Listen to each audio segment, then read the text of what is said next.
পর্যায়ে আপনাদের সঙ্গে বিশ্ব মানবতার মুক্তির সনদ মহাগ্রন্থ কোরআন থেকে তাফসীর পেশ করছেন আল্লামা দেলোয়ার হোসেন সাইদি সাহেব।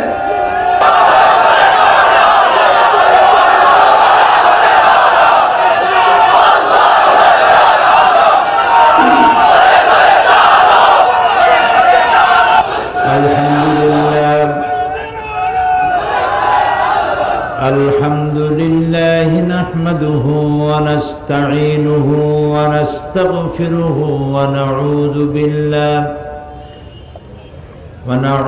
بالله من شرور أنفسنا ومن سيئات أعمالنا من يهد الله فلا مضل له ومن يضلل فلا هادي له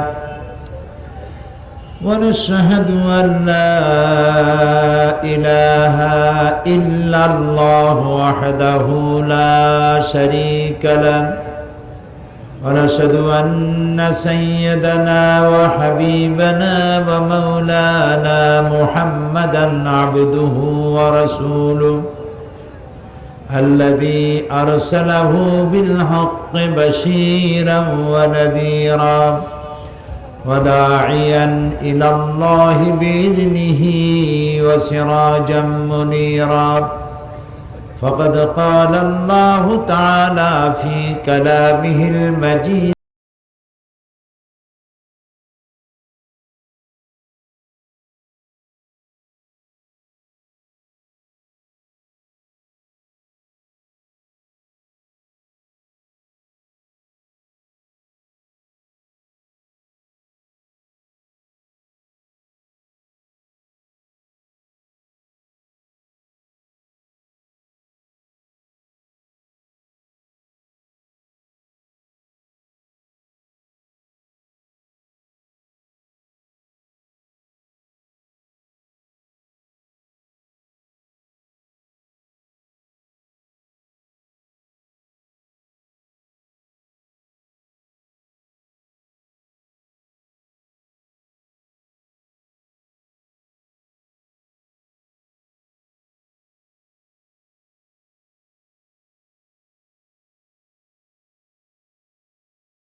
مولانا محمد اللهم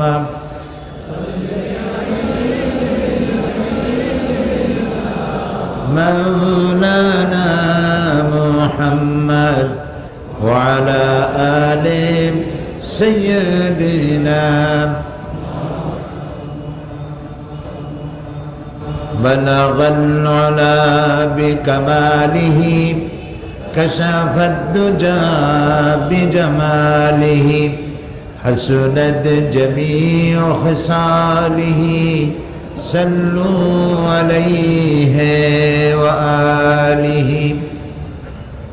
সিলেট আঞ্জুমান খেদমতে কোরআন কর্তৃক আয়োজিত ৩১তম বার্ষিক তাফসীর কোরআন মাহফিলের সম্মানিত সভাপতি হযরত উলামায়ে কেরাম, সামনে উপস্থিত হযরত শাহজালাল রহমতুল্লাহ আলাইহের পুণ্যভূমি সিলেটের সম্মানিত প্রিয় ভাইয়েরা, পর্দার আড়ালের মা এবং বোনেরা, আসসালামু আলাইকুম ওয়া রাহমাতুল্লাহি ওয়া বারাকাতুহু।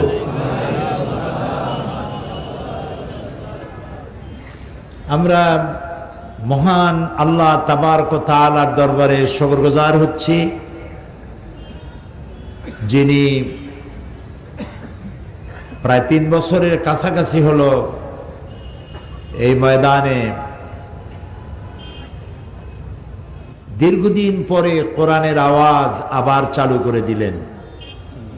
সেই আল্লাহ তাআলার দরবারে শুকরিয়া আদায় করছি, পড়ছি আলহামদুলিল্লাহ। রব্বানা লাকাল হামদ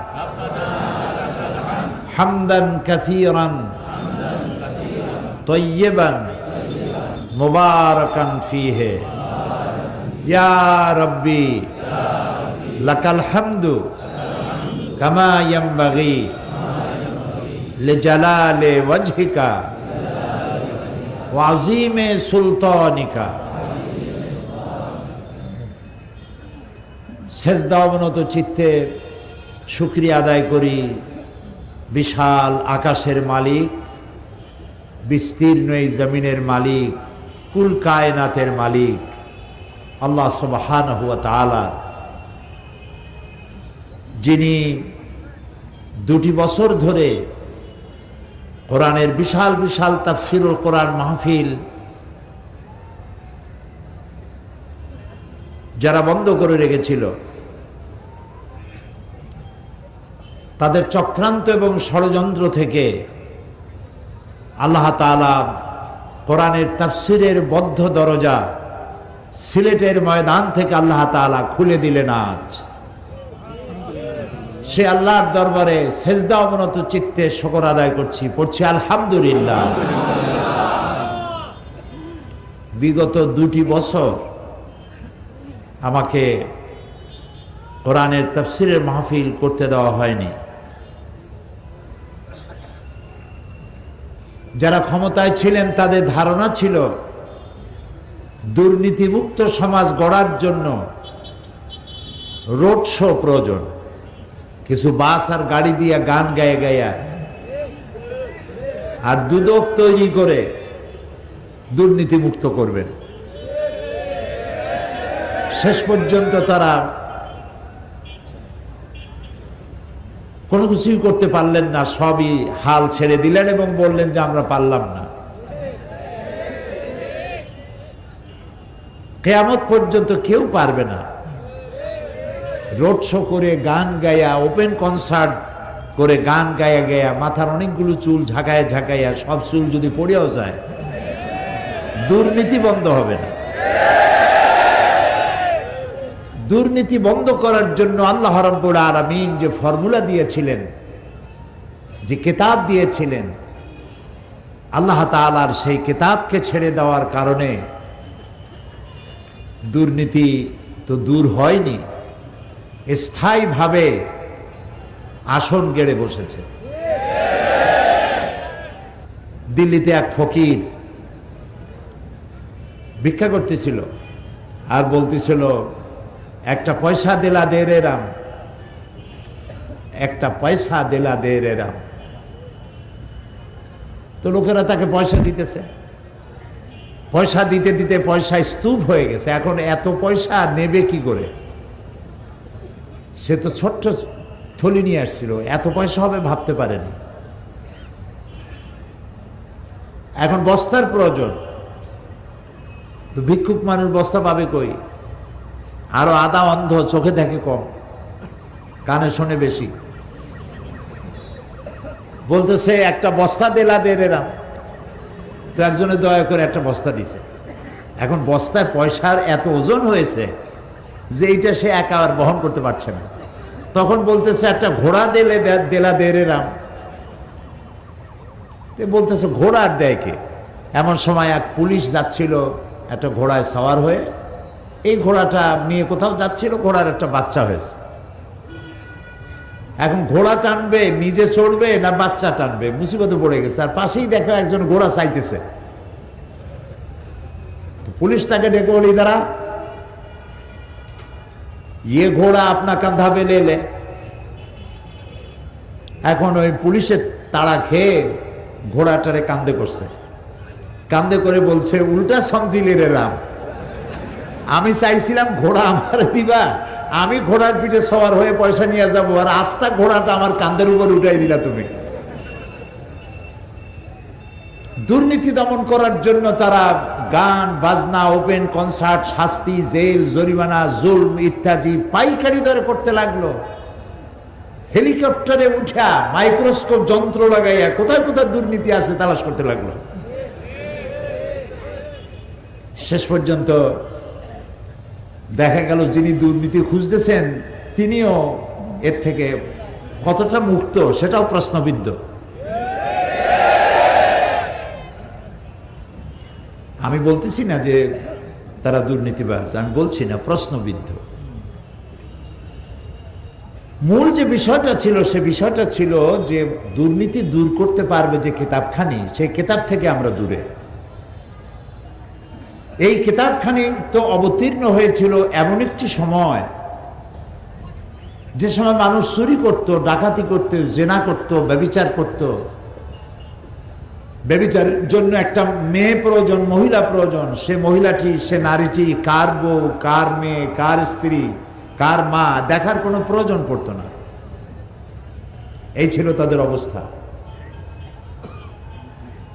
সেই যুগে কোরআন অবতীর্ণ হওয়ার পর এই কোরআনের আলোতে, এই কোরআনের কারণে যারা ছিল চোর ডাকাত, নারীর ইজ্জত এবং সম্ভ্রম হরণকারী, সেই লোকগুলি নারীর সম্মানের পাহারাদার হয়ে গেল।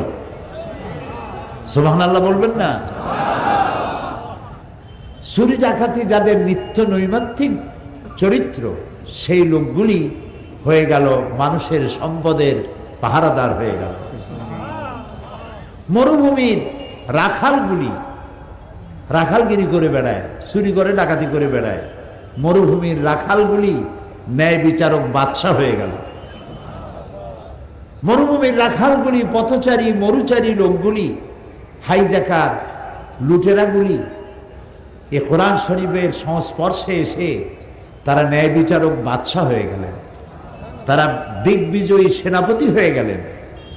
তারা ন্যায় বিচারক বিচারপতি হয়ে গেলেন। সুবহানাল্লাহ বিহামদিহি। আমাদের দুর্ভাগ্য, এই কিতাবটারে চিনতে পারিনি। আমাদের সম্পর্ক কমে গিয়েছে।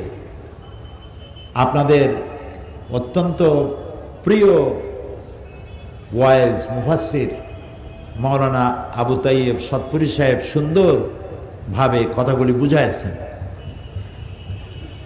এই কোরআন থেকে দূরে সরার কারণেই শুধু মুসলমান জাতি নয়, গোটা পৃথিবীর, গোটা মানব জাতির আজ যে ধস নেমেছে মনুষ্যত্বে, ধস নেমেছে নৈতিকতা, ধস নেমেছে সভ্যতা, এ সবটির একটি কারণ এই কোরআন থেকে বিচ্ছিন্ন হয়ে যাওয়া।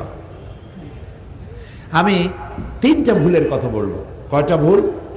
আমরা আমাদের জীবনে, আমার মিল্লাত, মুসলিম মিল্লাত তিনটি ভুল করেছে তার জীবনে। এক নম্বরে ভুল করেছে, ইসলামকে মনে করেছে শুধুমাত্র একটি গতানুগতিকভাবে একটি ধর্ম। দুই নম্বরে ভুল করেছে, কোরআনকে মনে করেছে গতানুগতিকভাবে একটি ধর্মগ্রন্থ। তিন নম্বরে মুহাম্মদ রাসূলুল্লাহ, সবাই বলেন সাল্লাল্লাহু আলাইহি ওয়াসাল্লাম, তাকে মনে করা হয়েছে একজন ধর্মীয় নেতা। এই তিনটি জায়গায় আমরা ভুল করেছি। তিনটি জায়গায় আমরা ভুল করেছি। আমাদের মনে রাখতে হবে যে ইসলাম এটি শুধুমাত্র ধর্ম নয়, একটি পূর্ণাঙ্গ জীবন ব্যবস্থার নাম হলো ইসলাম। হিন্দু ধর্ম, খ্রিস্টান ধর্ম, বৌদ্ধ ধর্ম, এই ধর্মগুলি যেমন ধর্ম, ইসলাম ওই রকম কোন একটি ধর্মের নাম নয়। আপনি যদি কোরআন শরীফ তালাশ করেন, কোরআনের কোন শব্দের অর্থ ধর্ম? ইসলামকে আল্লাহ তাআলা ব্যবহার করেছেন দ্বীন শব্দ দিয়ে। কি বলেছেন বলুন তো? দ্বীন। এবং আদ-দ্বীন বলেছেন, মানে একমাত্র জীবন ব্যবস্থা। এটার নাম কি? সবাই বলেন ইসলাম। নাম কি? ইসলাম। তো যেটা পূর্ণাঙ্গ জীবন ব্যবস্থা, সেটাকে আমরা ইসলাম মনে করেছি।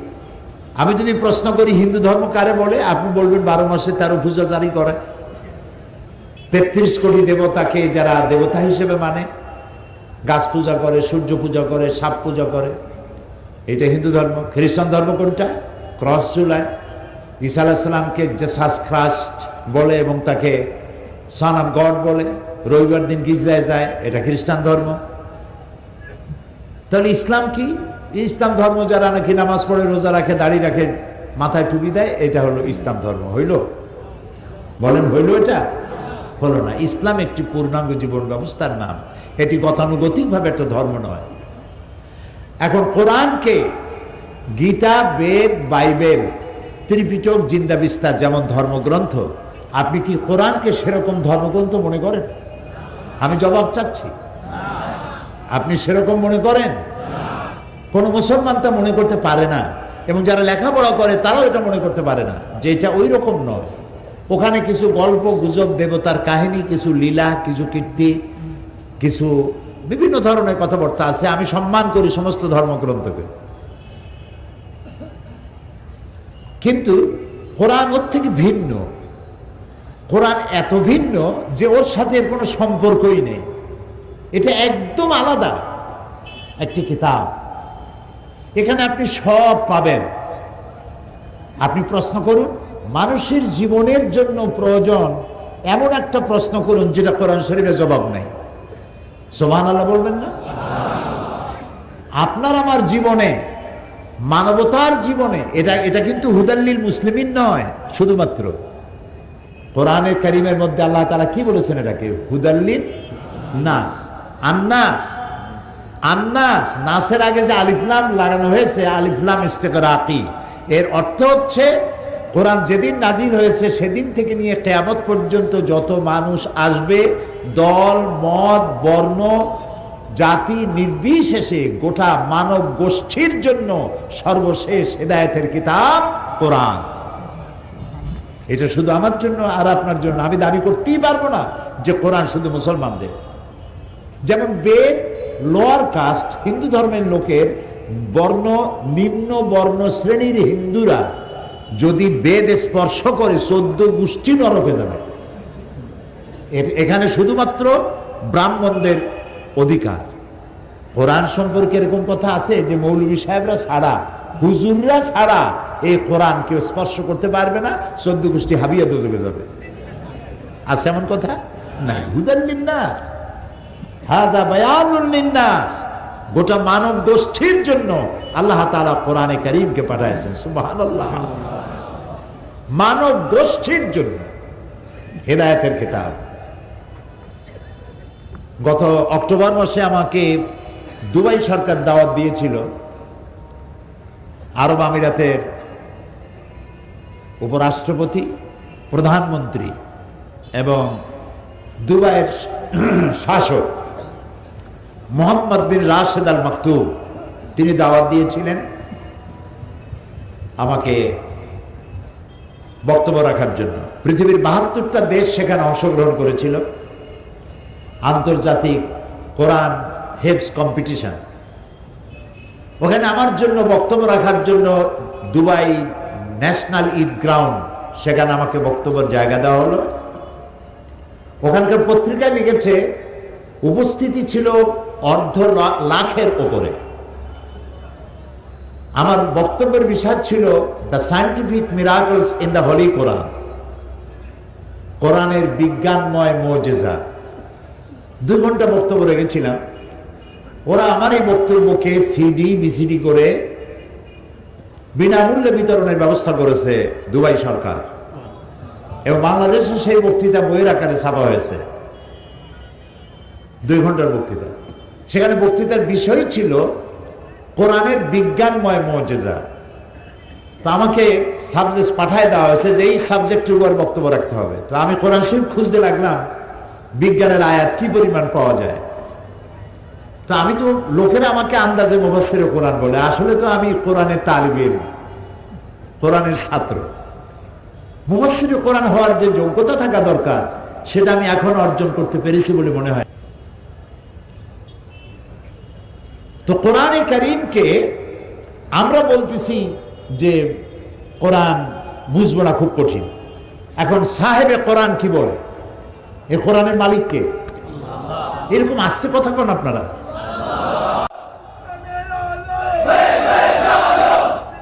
অন্ধকার দূরীভূত হবে কোরআনের আলোতেই ইনশাআল্লাহ।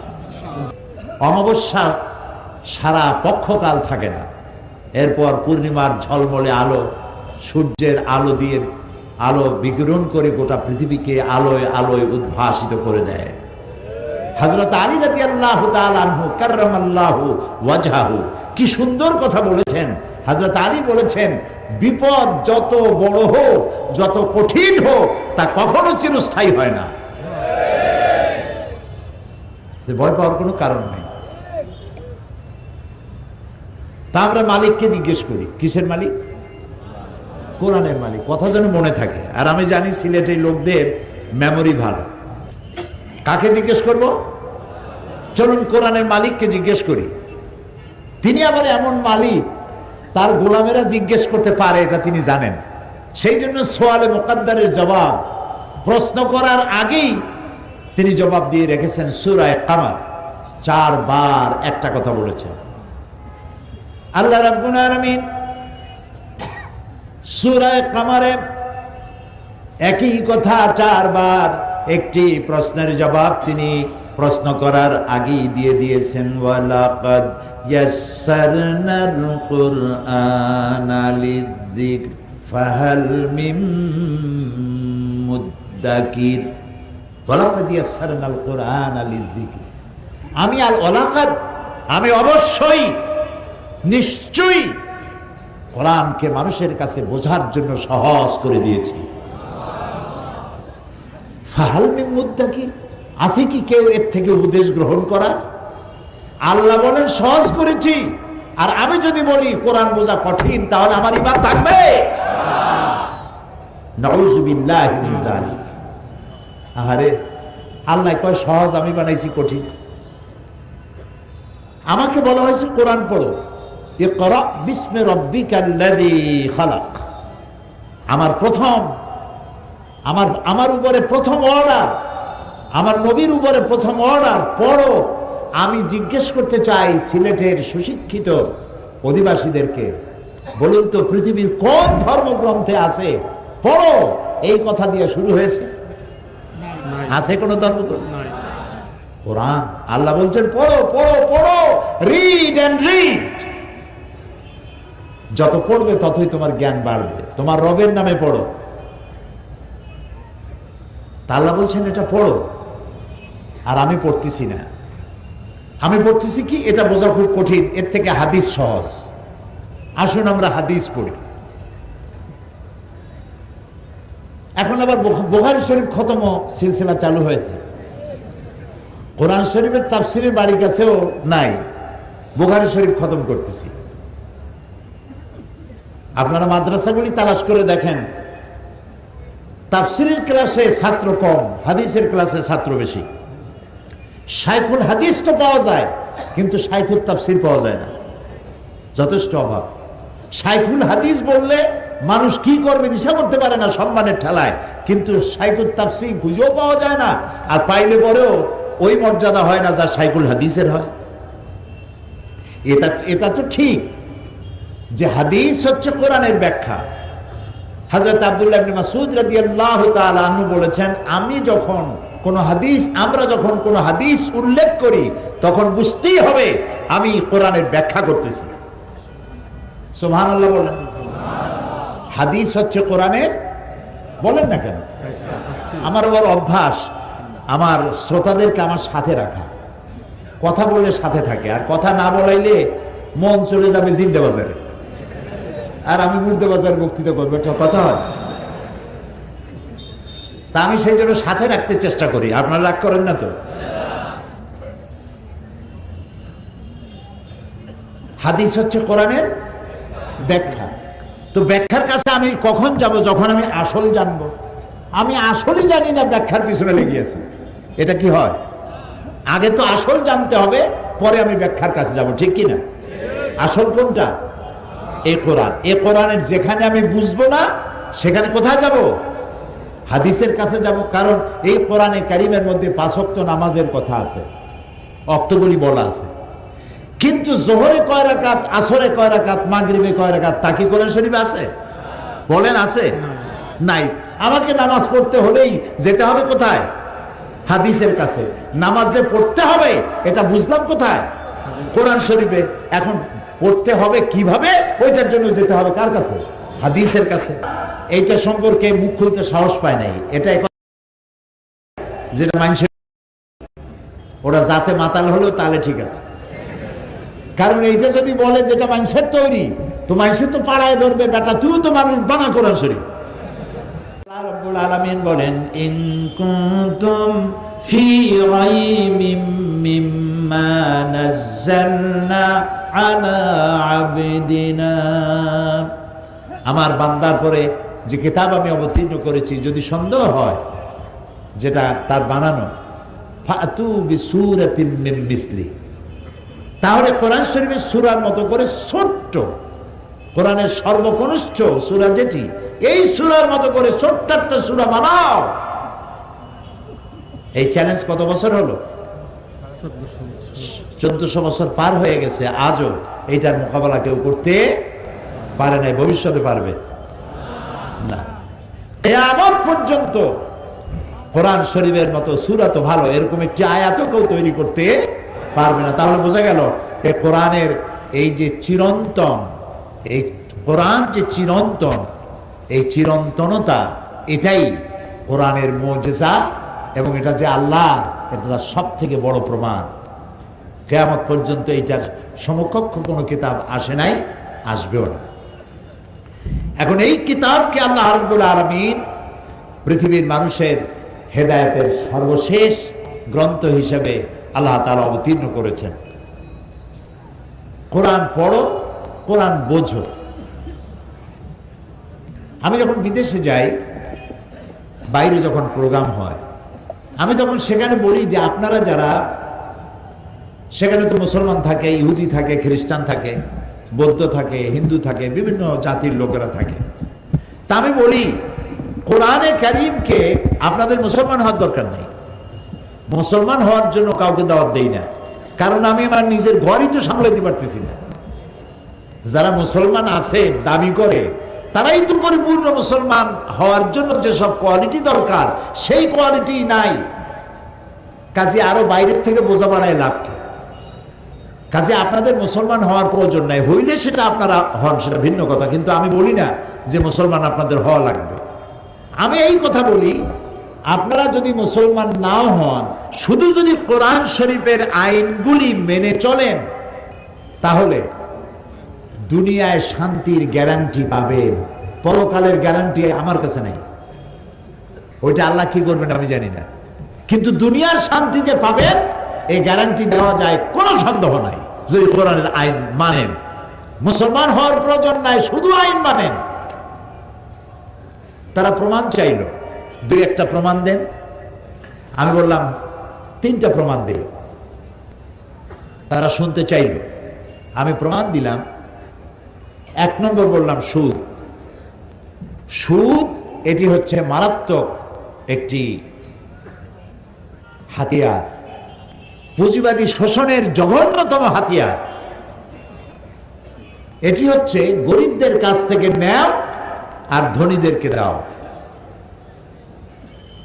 এই সুদভিত্তিক অর্থনীতি যেসব দেশে চালু আছে, সমস্ত দেশগুলি গরিবরা শোষিত হয়, চাই সে গরিব মুসলমান হোক, হিন্দু হোক, খ্রিস্টান হোক, বৌদ্ধ হোক। আর আল্লাহ তাআলা এই সুদের ব্যাপারে কি বলেছেন? ওয়া হাল্লাল্লাহুল বায়আ ওয়া হাররামার রিবা। আমি সুদকে করেছি হারাম আর ব্যবসাকে করেছি হালাল। আর সুদের অপকারিতা বর্ণনা করে আল্লাহ তাআলা বলেছেন, ফাইন লাম তাফআলু ফাযানু বিহারবিন মিনাল্লাহি ওয়া রাসূলিহি।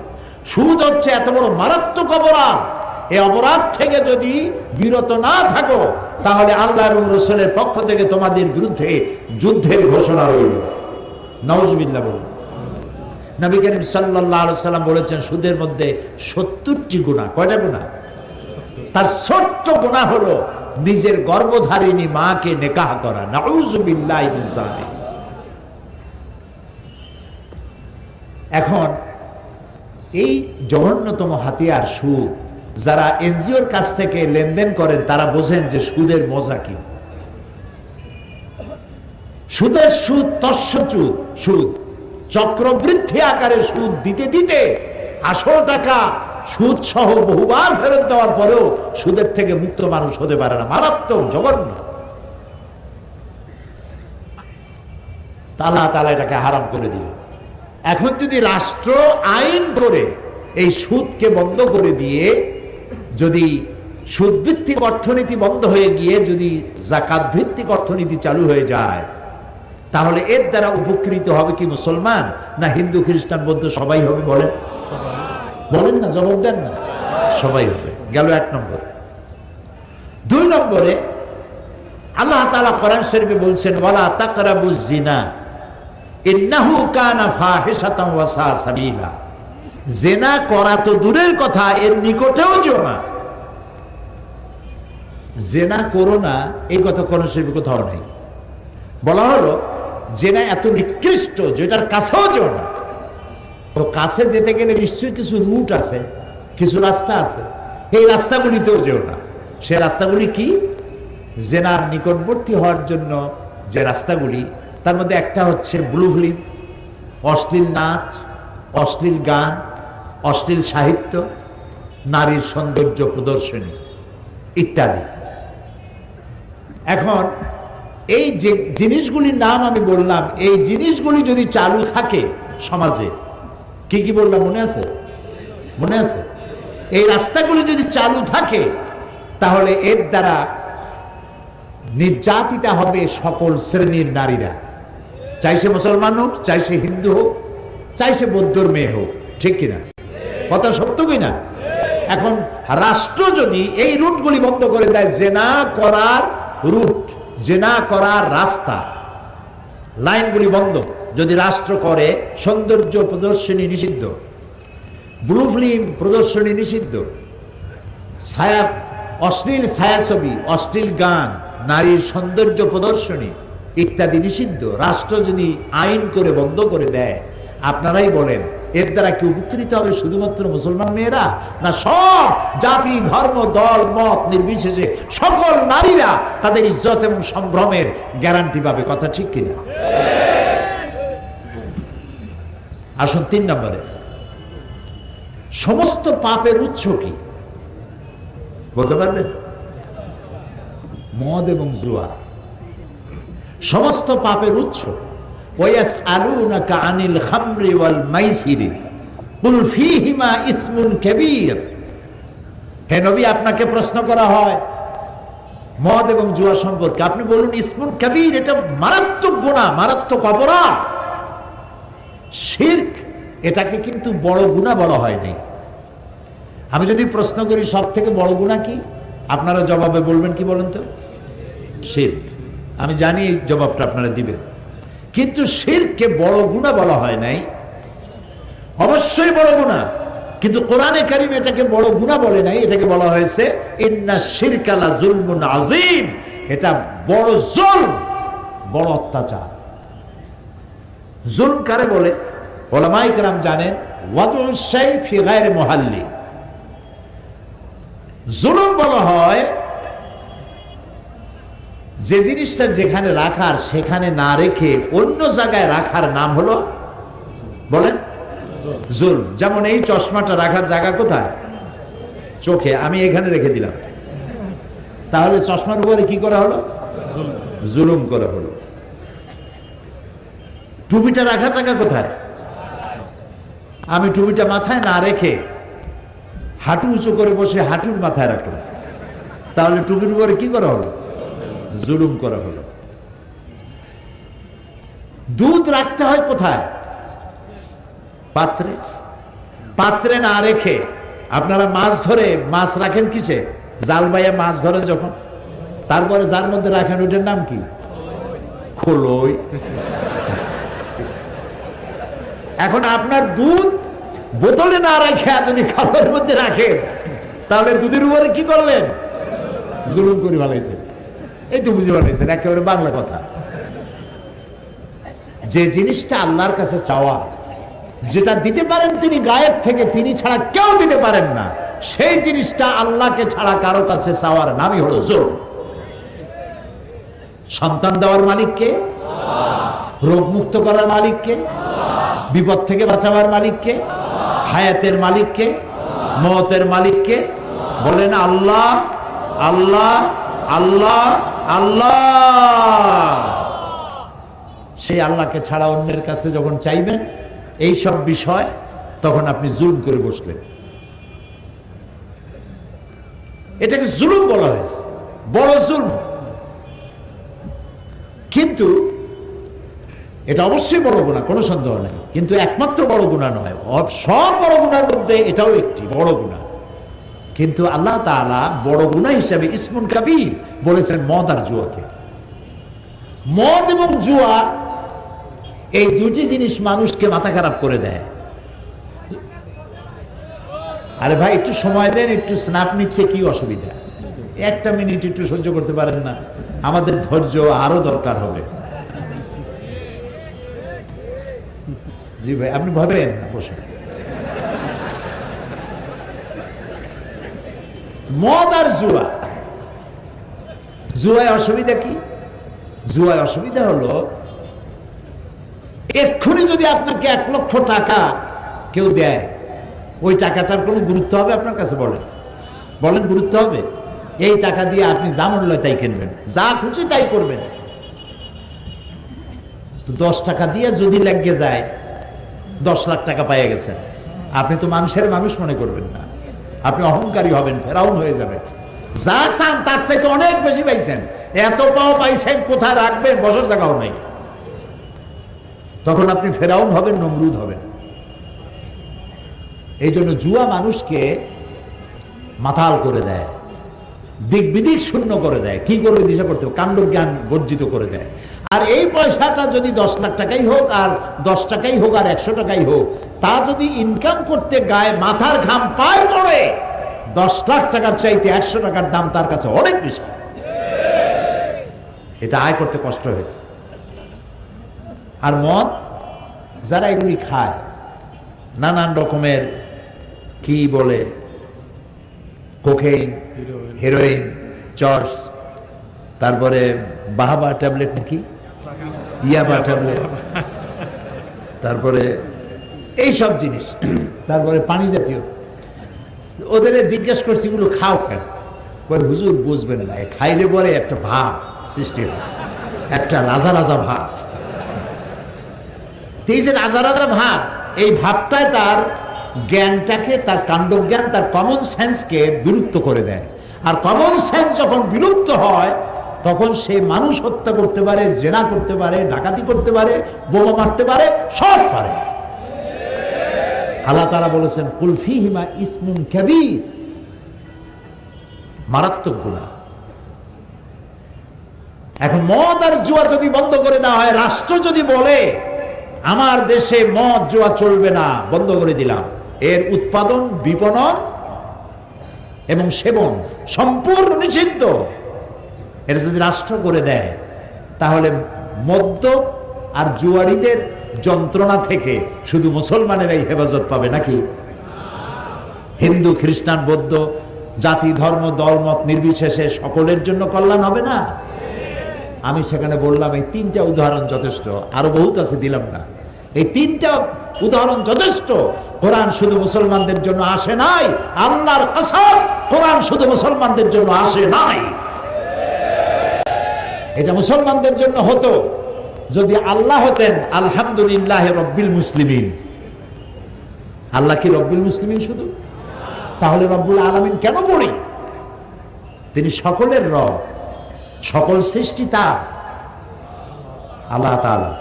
সেই জন্য তিনি যে আইনের কিতাব তৈরি করেছেন, বই তৈরি করেছেন, এটাকে সার্বজনীন। যারা ইসলামকে, এই যে যারা বলে আমরা একটা অসাম্প্রদায়িক সমাজ গড়তে চাই, রাষ্ট্র গড়তে চাই, এদের মাথার ঘিলু কি পরিমাণ আমি জানি না, কি খাইয়ে বলে তাও জানি না। আরে ভাই, কোন মুসলমান কেন বলবে আমি অসাম্প্রদায়িক রাষ্ট্র করতে চাই? ইসলাম তো সাম্প্রদায়িক নয়, ইসলাম চির উদার। সুবহানাল্লাহ, ইসলাম চির উদার। নবী করিম সাল্লাল্লাহু আলাইহি বলেন, সাল্লাল্লাহু আলাইহি ওয়াসাল্লাম মক্কা থেকে মদিনায় হিজরত করে সর্বপ্রথম ইহুদিদের সাথে চুক্তি করেছেন, শান্তি চুক্তি। এই উদার, এত বড় উদারতা কে দেখাবে পৃথিবীর মাঝে? কত বড় উদার! কারো মানুষের কোনো দাম নাই। কিরকম দাম নাই? কৃতদাসী।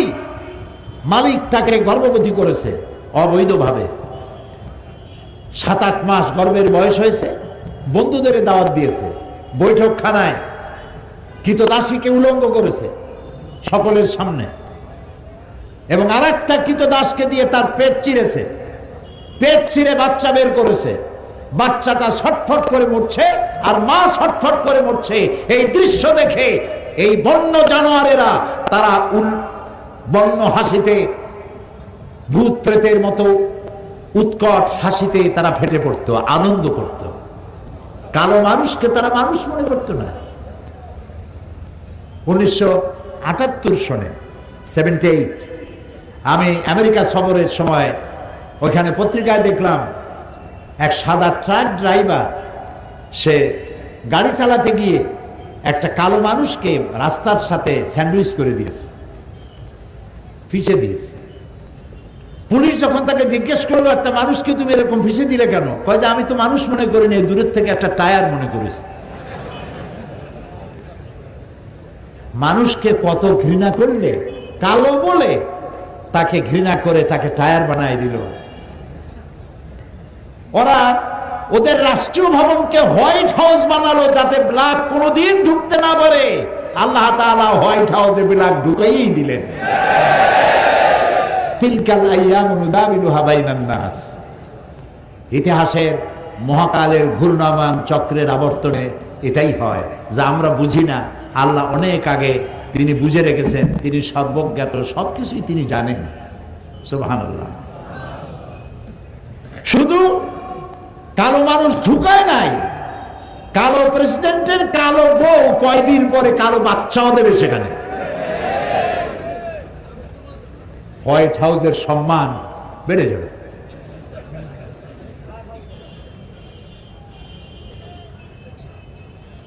প্রিয় ভাই সব,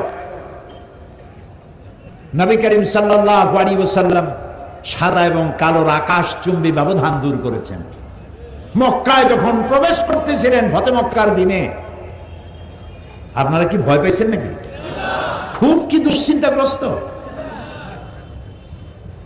মাঝে মাঝে জবাব দেন যখন তখন মনে হয় ভয় টয় পাইছেন, মনে হয় ক্যামেরার ফ্ল্যাশ দেখলে মনে হয় আটকে ওঠে। আরে ভাই, ভয় পাওয়ার কারণ নাই। বদরের বিজয় হয়, ওহদের পরাজয় হয়, আবার সামনে ফতে মক্কার হাতছানি থাকে।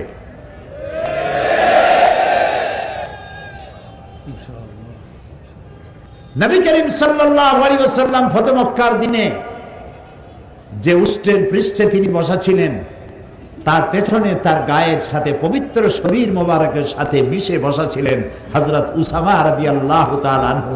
কৃতদাসের পুত্র, কালো লোকের কালো পুত্র বসা ছিলেন রাসূলের পিঠের কাছে বসা। তাকে নিয়েই আভিজাত্যপূর্ণ কুরাইশ বংশের নেতৃবৃন্দের ভেতর দিয়ে তিনি কাবা শরীফে পৌঁছে গেলেন, এবং তাকেই তিনি সেনাপতি বানালেন যুদ্ধের জন্য। 17 বছর বয়সের উসামা রাদিয়াল্লাহু তাআলা আনহু, তাকে যুদ্ধের সেনাপতি বানালেন। কিন্তু যুদ্ধে রওনা করার আগেই নবী করিম সাল্লাল্লাহু আলাইহি ওয়াসাল্লাম ইন্তেকাল করলেন। হযরত আবু বকর রাদিয়াল্লাহু তাআলা আনহু ক্ষমতায় আসলেন। ক্ষমতায় এসে তিনি বললেন, তিনি সেই কাজ দিয়ে শুরু করলেন যে কাজের সূচনা করেছিলেন নবী করিম সাল্লাল্লাহু আলাইহি ওয়াসাল্লাম পূর্ণতা পাবার আগেই দুনিয়া থেকে বিদায় হলেন সেই যুদ্ধের যাওয়ার জন্য। সেটা দিয়ে তিনি তার খেলাফতের কাজ শুরু করলেন। হযরত উসামা সেনাপতি, ঘোড়ার পৃষ্ঠে আরোহণ করেছেন খলিফার নির্দেশে। এগিয়ে চলছে তার পেছনে সাহাবীরা। কারা সেই সাহাবী? হযরত ওমর, হযরত খালিদ বিন ওয়ালিদ, বড় বড় সাহাবীরা সব পেছনে চলছেন, আর তিনি উঠে পিঠের উপরে বসা সেনাপতি, কৃতদাসের পুত্র, কালো উসামা বিন যায়েদ রাদিয়াল্লাহু তাআলা। আর তার পাশে হযরত আবু বকর খলিফাতুল মুসলিমিন, আমিরুল মুমিনিন, পাশে পায়ে হাঁটতেছেন আর বলছেন, উসামা, নবী করিম সাল্লাল্লাহু আলাইহি ওয়াসাল্লাম এই যুদ্ধের সেনাপতি তোমাকে বানাইছেন, এবং লিস্টে যেসব সাহাবী নাম ছিল তাদেরকে আমি তোমার সাথে দিয়ে দিলাম। ওমরেরও নাম ছিল এখানে। আমি নতুন রাষ্ট্রের দায়িত্ব পেয়েছি, ওমরের মতো লোক আমার পাশে থাকা দরকার। তুমি যদি অনুমতি দাও তাহলে ওমরকে আমি আমার কাছে রাখি। চিন্তা করতে পারে মাথায় উঠে কথা হযরত উসামা বিন যায়েদ রাদিয়াল্লাহু তাআলা চোখে পানি ফেললেন, বললেন, আমিরুল মুমিনিন, আমার খুব কষ্ট হচ্ছে, আমি ঘোড়ার পৃষ্ঠে বসা, আমিরুল মুমিনিন পায়ে হাঁটতেছে, আমার কাছে অনুমতি আছে যে কয়জন তোমাদের রেখে দিতে পারে। এই হচ্ছে ইসলাম। ইসলামটা দুনিয়াকে দিয়েছে, কেউ দিতে পারে নাই। সুতরাং অসাম্প্রদায়িক রাষ্ট্র চাই, সমাজ ব্যবস্থা চাই, এই কথা ওরাই বলতে পারে যারা কোরআন, হাদিস আর ইসলাম সম্পর্কে চার পয়সার জ্ঞান নাই। আমরা শত্রুকে হুঁশিয়ার করতে চাই না, শত্রুকে জ্ঞান দিতে চাই, এবং আমরা এদেরকে শত্রু মনেও করি না। এরা আমাদের শত্রু নয়, ওরা আমাদের ভাই। ওদের জন্য দরদ আছে কলিজায়, কারণ ওরা বোঝে না, সেই জন্য ওদের প্রতি দরদ। রাসূলুল্লাহ মার খেয়েছেন, বদদোয়া করেছেন? আমি জবাব চাই, বদদোয়া করেছেন? তাইফের ময়দানে রক্ত ঝরেছে, ওহদের ময়দানে দান্দান মোবারক শহীদ হয়েছে, রাসূলুল্লাহ বদদোয়া করেছেন? বদদোয়া করেন নাই, বলেছেন আল্লাহুম্মা গফির লিকাওমি ফাইন্নাহুম লা ইয়ালামুন। আয় আল্লাহ, আমার জাতিকে ক্ষমা করে দাও। শুধু এক জায়গায় একটু ব্যথা প্রকাশ করেছিলেন, যখন দাঁত ভেঙে গেল, কপালে আঘাত লেগে কপাল থেকে রক্ত পড়তেছিল, তখন তিনি বলছিলেন, এই জাতির কল্যাণ কি করে হবে যে জাতি তার নবীর চেহারা রক্ত দিয়ে লাল বানাই দিল? এই জাতির কিসমত কি করে ভালো হবে? কষ্ট পেয়ে এই কথাটি বলেছিলেন। আর বলেছেন আল্লাহুম্মা গফির লিকাওমি ফাইন্নাহুম লা ইয়ালামুন। আমার কওম বোঝে না, আল্লাহ এদেরকে তুমি হেদায়েত দাও। বলেন আমিন। যারা এইসব কথা বলে অনেক লেখাপড়া করেছে, অনেক লেখাপড়া করেছে। বিমল মিত্রের এত বড় বই পড়েছে, শরতের এত রচনা পড়েছে, রবীন্দ্রনাথের এত রচনা পড়েছে, Nihar Ranjan, Jarasandha, Krishnachandra, Burton Rasel, Copernicus, Kepler, মাও সেতুং, কার্ল মার্কস, এদের অসংখ্য বই পড়েছে, কিন্তু দুর্ভাগ্য কোরআন শরীফ পড়ে নাই, কোরআন জানে না। ওদের শিক্ষা যদি কোরআনমুখী হতো, তাহলে ওরাই আমাদের নেতৃত্ব দেওয়ার যোগ্যতা ওদেরও ছিল। আল্লাহ তাআলা এদেরকে হেদায়েত দিন। আমরা বলি আমিন, আমরা বলি আমিন। কোরআন আপনারা আমি কোরআনের কথা বলতে এসেছি, আপনারাও কোরআন শুনতে এসেছেন, আলহামদুলিল্লাহ বলি। এই যে যতক্ষণ বসেছেন, যে কোরআনের ক্লাস, কোরআনের ছাত্র আপনারা, আমিও ছাত্র। যে মাঠে বসছেন, এ মাঠ এখন সিলেটের সরকারি মাদ্রাসা ময়দান এখন আর নাই। কোরআনের বরকতে এ মাঠ এখন জান্নাতের টুকরায় পরিণত হয়ে গেছে। এর থেকে শ্রেষ্ঠ মাহফিল আকাশের নিচে জমিনের উপরে আর নাই। সুবহানাল্লাহ। কোরআন আমাদের জন্য হেদায়েত নিয়ে এসেছিল, আমরা বুঝি নাই, এটা মারাত্মক ভুল করেছি। এখন কি সিদ্ধান্ত নিতে পারি যে কোরআন বুঝবার চেষ্টা করব, পড়বো কোরআন? তাও কি সবাই জবাব দিতে পারলাম? আমি অনুরোধ করব বিনয়ের সাথে, সিলেটের মানুষদেরকে, আমি আল্লাহ সাক্ষী, আমি ভালোবাসি, সিলেট আমাকে ভালোবাসে, এতে কোনো খাদ নাই। আমি সব জায়গায় বলি, আপনাদেরকে প্রশংসা করে আপনাদেরকে ভুলাইতে চাই না, দরকার নেই, আপনারা এমনি সম্ভ্রান্ত। আমি বাংলাদেশে বিভিন্ন জেলায় বলি, এরকম মেহমান নওয়াজ, এরকম আলেম ভক্ত, এরকম শরীফ ভদ্র বাংলাদেশের অন্যান্য জেলায় এতটা আছে। সব জায়গায় কিছু না কিছু ভালো মন্দ আছে, কিন্তু এখানে ভালোর সংখ্যাটা বেশি বলে আমার কাছে মনে হয়। আর এটার কারণ, এই এলাকায় আল্লাহর যথেষ্ট ওলিরা এসেছিলেন, সুবহানাল্লাহ বলেন। তারা বিশাল খেদমত করে গেছেন, বিরাট খেদমত করে গেছেন। আমাদের ওলিউল্লাহরা, আমাদের ওলামায়ে কেরাম, আমাদের সম্পদ। এই সিলেটের মাটি উর্বর মাটি, হাজার হাজার আলেমের জন্ম দিয়েছে এ মাটি, আলহামদুলিল্লাহ। আমি এটাও আল্লাহর কুদরত বলে মনে করি, রহমত বলে মনে করি। 2 বছর পর তাফসীরের মাহফিল সিলেট থেকে শুরু হওয়ার অর্থটা কি? আল্লাহ এখানে কেন কবুল করলেন? এর থেকে বড় মাহফিল হয় চট্টগ্রামে। সারা দেশের মধ্যে সব থেকে বড় তাফসীরের মাহফিল চট্টগ্রাম। কাবা শরীফের ইমাম 2 বার এসেছেন দেখার জন্য।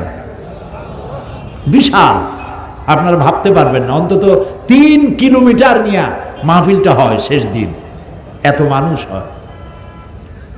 কিন্তু সিলেট দিয়ে আল্লাহ শুরু করলেন, আমার মনে হয় এ কারণেই সিলেটের মানুষ নাই পৃথিবীতে এমন অঞ্চল খুব কম আছে। এখান থেকে আওয়াজ মোবাইলের মাধ্যমে ছড়ে যাচ্ছে দিক থেকে দিগন্তে, পৃথিবীর এক প্রান্ত থেকে আর এক প্রান্তে, এক গোলার্ধ থেকে আর এক গোলার্ধে। গত রাত্রেও কাবা শরীফ থেকে মদিনা মুনাওয়ারা থেকে আমার কাছে টেলিফোন করেছে, সিলেটের মাহফিল হচ্ছে তো, তারা এই মাহফিলের জন্য তওয়াফ করেছে, দোয়া করেছে। লন্ডন থেকে উদ্গ্রীব হয়ে আছে, সিলেটের মাহফিল হচ্ছে তো, আল্লাহ তাআলা করে দিলেন। সুবহানাল্লাহ, রব্বানা লাকাল হামদ। বলেন রব্বানা লাকাল হামদ। আলহামদুলিল্লাহ, আল্লাহ শুকর। কোরআন শুনতে আপনারা এসেছেন। আমার ধারণা ছিল যে সিলেটে তো প্রত্যেক বছর আমি 2 দিন অথবা খুব বেশি টাইট প্রোগ্রাম হলে 1 দিন থাকি, আর বেশি 2 দিন থাকি, 3 দিন তো থাকিই না। প্রথম দিন লোক বোধহয় কম হবে। আমি আপনাদের অত্যন্ত প্রিয় নেতা ডক্টর শফিকুর রহমান সাহেবকে বলতেছিলাম যে প্রথম দিন লোক বোধহয় কম হতে পারে। উনিও তাই চিন্তা করতেছিলেন, হয়তো বা তাই হতেও পারে। কিন্তু আমি দেখলাম দ্বিতীয় দিন অন্যান্য বছর যা হয় তার থেকেও বেশি লোক হয়ে গেছে। আলহামদুলিল্লাহ, আলহামদুলিল্লাহ বলেন না। আল্লাহ তাআলা, আরে ভাই আমি দেখতে বলিনি, আমার কথাটা তো বিশ্বাস করেন। আমি সিদ্ধান্ত নিয়েছি, প্রথমত চিন্তা করেছি কোথার থেকে আলোচনা করব। এ তো এক মহাসমুদ্র, এটা কি তাও কয় আসতে। মহাসমুদ্র বললেও ভুল হবে। মহাসমুদ্রের তলদেশে যাওয়া যায়, যাওয়া যায় না? আরে মহাসমুদ্রের তলদেশে যাইতে না পারলে টাইটানিক আবিষ্কার হইল কেমনে? যাওয়া যায় তো, কিন্তু এটার তলদেশে স্পর্শ করা যায় না। আল্লাহ রাব্বুল আলামিন বলেন, কুল লাউ কানাল বাহরু মিদাদান লিকালিমাতি রাব্বি লানাফিদাল বাহরু ক্বাবলা আন তানফাদা কালিমাতু রাব্বি ওয়ালাউ জিনা বিমিসলিহি মাদাদা।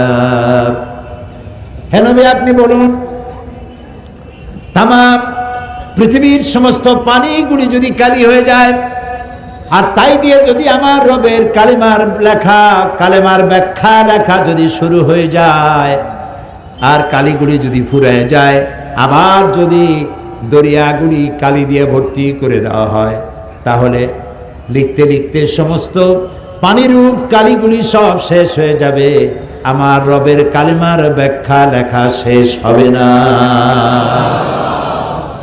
যুগ যুগ ধরে এর তাফসীর হচ্ছে, ব্যাখ্যা হচ্ছে। কোন মুফাসসির আজ পর্যন্ত বলতে পারেন না যে তাফসীর আমি যা করছি this is the last and final, এরপর আর দরকার নাই, এইটাই শেষ। বলতে পারছে কেউ? পারে নাই। নিত্য নতুন তথ্য বেরিয়ে আসছে কোরআন থেকে এবং আসতে থাকবে। গোটা বিশ্ব উপকৃত হবে আল্লাহর কোরআন দিয়ে। আমি চিন্তা করেছি আমাদের কিছু ঘাটতি আছে। আমরা নিজেদেরকে দাবি করি মোমেন। আমরা নিজেদেরকে কি দাবি করি বলেন? মোমেন বলে দাবি করি। এখন মোমেনদের মোমেন হওয়ার জন্য যে সমস্ত কোয়ালিটি, বৈশিষ্ট্য থাকা দরকার, সেসব বৈশিষ্ট্যের অভাব আমাদের মধ্যে দেখা দিয়েছে বলে আল্লাহ তাআলা মাঝে মধ্যে আমাদেরকে বিপদে ফেলেন, শিক্ষা দেন। এই বিপদ থেকে উত্তীর্ণ হওয়ার জন্য আমাদেরকে কোরআন থেকে শিক্ষা নিতে হবে, মোমেনের বৈশিষ্ট্য অর্জন করতে হবে। সেজন্য আমি সূরা তওবার 112 নম্বর আয়াতটি বেছে নিয়েছি আপনাদেরকে বলার জন্য। এখানে কোরআনে কারীমের মধ্যে সূরা তওবায় আল্লাহ তাআলা মুমিনদের 8টি বৈশিষ্ট্যের কথা বলেছেন। আমি ধীরে ধীরে 3 দিন আসি তো, যদি আল্লাহ রাখেন, বলেন আমিন। এই 8টি বৈশিষ্ট্যের কথা আমি বলবো। এই বৈশিষ্ট্যগুলি যদি আমরা অর্জন করতে পারি তাহলে আল্লাহ তাআলা আমাদের সুদিন আবার ফিরিয়ে দিবেন ইনশাআল্লাহ। বলি ইনশাআল্লাহ। আউযু বিল্লাহি মিনাশ শাইতানির রাজীম। বিসমিল্লাহির রাহমানির রহিম। التائبون العابدون الحامدون السائحون الراكعون الساجدون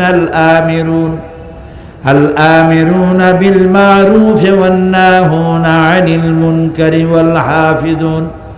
والحافظون لحدود الله وبشر المؤمنين।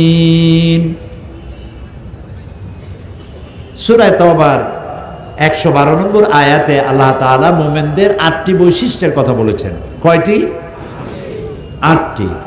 জান্নাতের সংখ্যা কয়টি?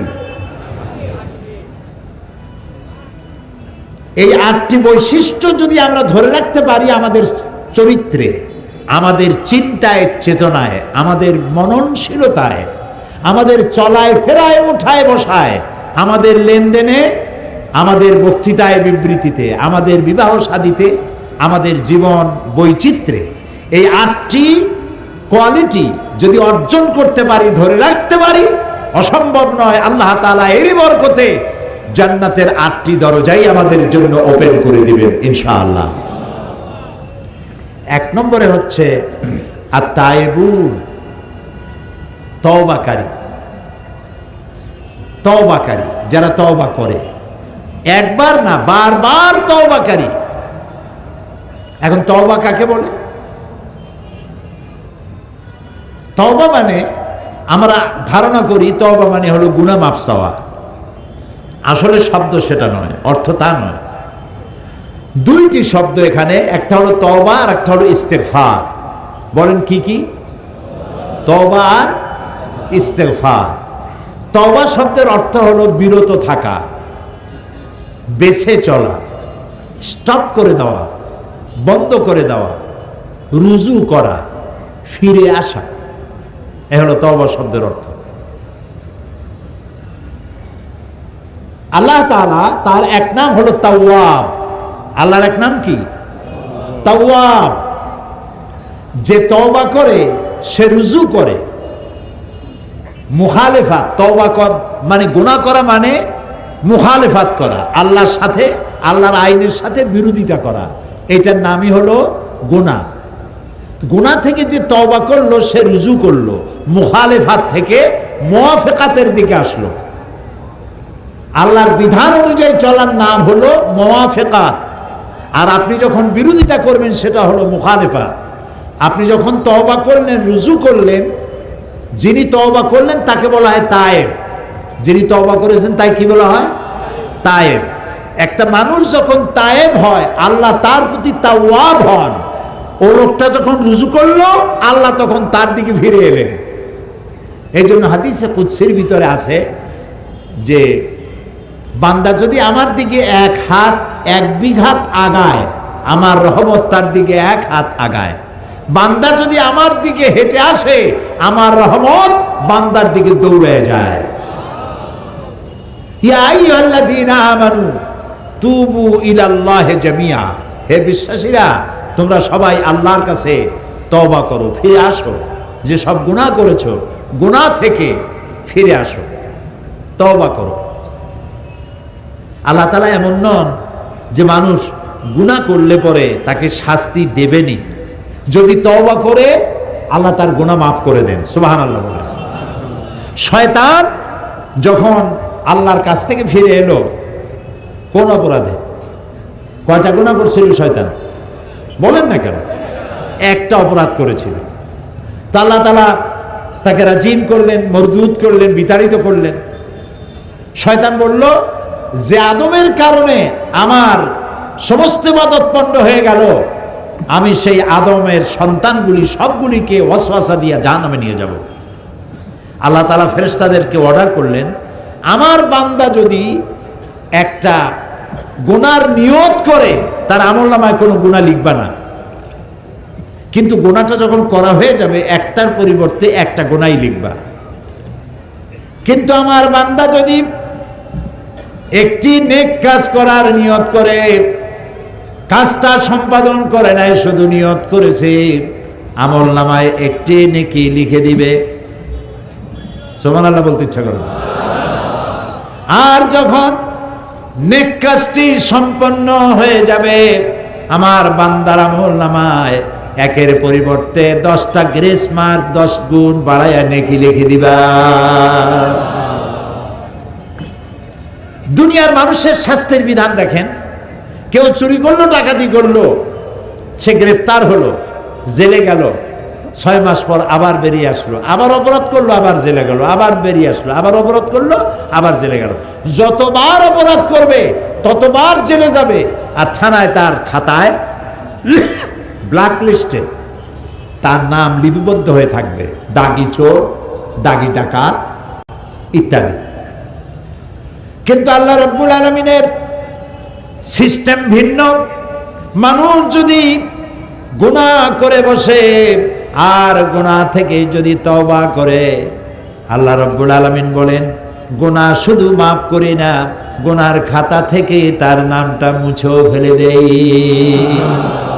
গুনার খাতায় তার নামও থাকে না। নবী করিম সাল্লাল্লাহু আলাইহি ওয়াসাল্লাম বলেছেন, কোন মানুষ যদি উট হারায় ফেলে, আরব দেশে উটের দাম কম না বেশি? অনেক বেশি। কারণ উট হলো মরুভূমির কি? ও তাও তো আপনারা জানেন, মাশাআল্লাহ। উট হলো মরুভূমির জাহাজ। এখন উট হারায় গেছে, মানুষটা কিরকম পেরেশান হয়। আল্লাহর নবী বলেন, উট হারা ব্যক্তি বহু খোঁজাখুঁজির পর উটটা পেলে পরে যতটা না আনন্দিত হয়, কোন গুনাহগার বান্দা গুনাহ থেকে তওবা করলে আল্লাহ রাব্বুল আলামিনের থেকে বেশি খুশি হয়ে যায়। সুবহানাল্লাহ। অফুরন্ত দয়ার ভান্ডার। আপনার আমার গুনাহ কদ্দুর? আপনার আমার গুনাহ যদি পাহাড় সমান হয়, আল্লাহর রহমত তো আকাশ সমান। আপনার আমার গুনাহ যদি হয় আকাশ সমান, আল্লাহর রহমত তো তার আরশ উচ্চে পড়েছে। আল্লাহ তাআলা বলেছেন, আমার রহমত আর আমার গজব দুটিতে কম্পিটিশন হচ্ছিল। এই কম্পিটিশনে, এই প্রতিযোগিতায় আমার গজব হেরে গেছে, রহমত জিতে গেছে।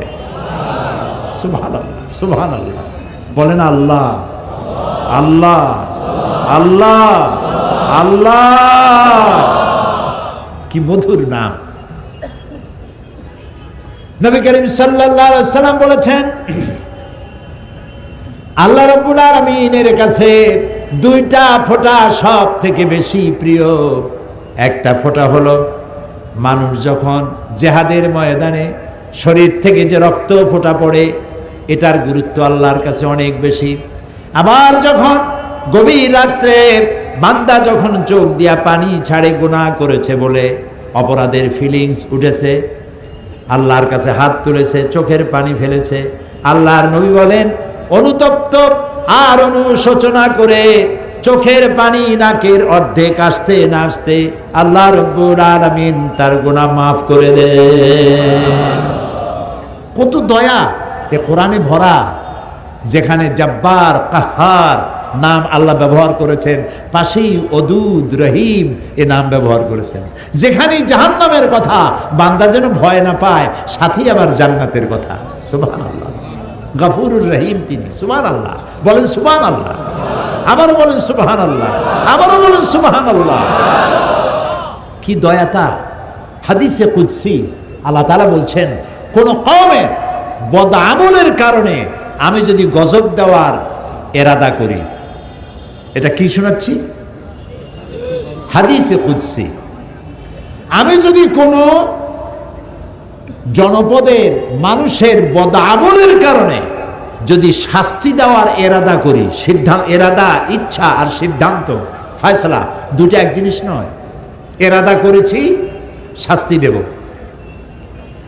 কিন্তু সিদ্ধান্ত নেই নাই। সিদ্ধান্ত নেওয়ার আগে, ফয়সালা নেওয়ার আগে যেই জমিনের শাস্তি দিতে চাই ওই জমিনের মানুষের দিকে আমি আর একবার ফিরে তাকাই, যদি দেখতে পাই গভীর রজনীতে আমার কোন বান্দা বা বান্দি সেজদার ভিতরে কাঁদতেছে, তেলাওয়াত করে কাঁদতেছে, আমার দরবারে দুহাত তুলে চোখের পানি গাল বেয়ে বেয়ে পড়তেছে, এই দৃশ্য যখন আমি দেখি আমার গজবের সিদ্ধান্ত আমি বদলাইয়া ফেলি।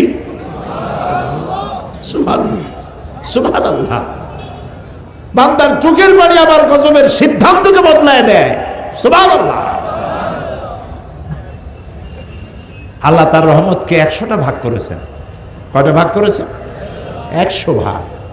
এই 100 ভাগের একটি ভাগ ছড়িয়ে দিয়েছেন গোটা সৃষ্টি জগৎকে।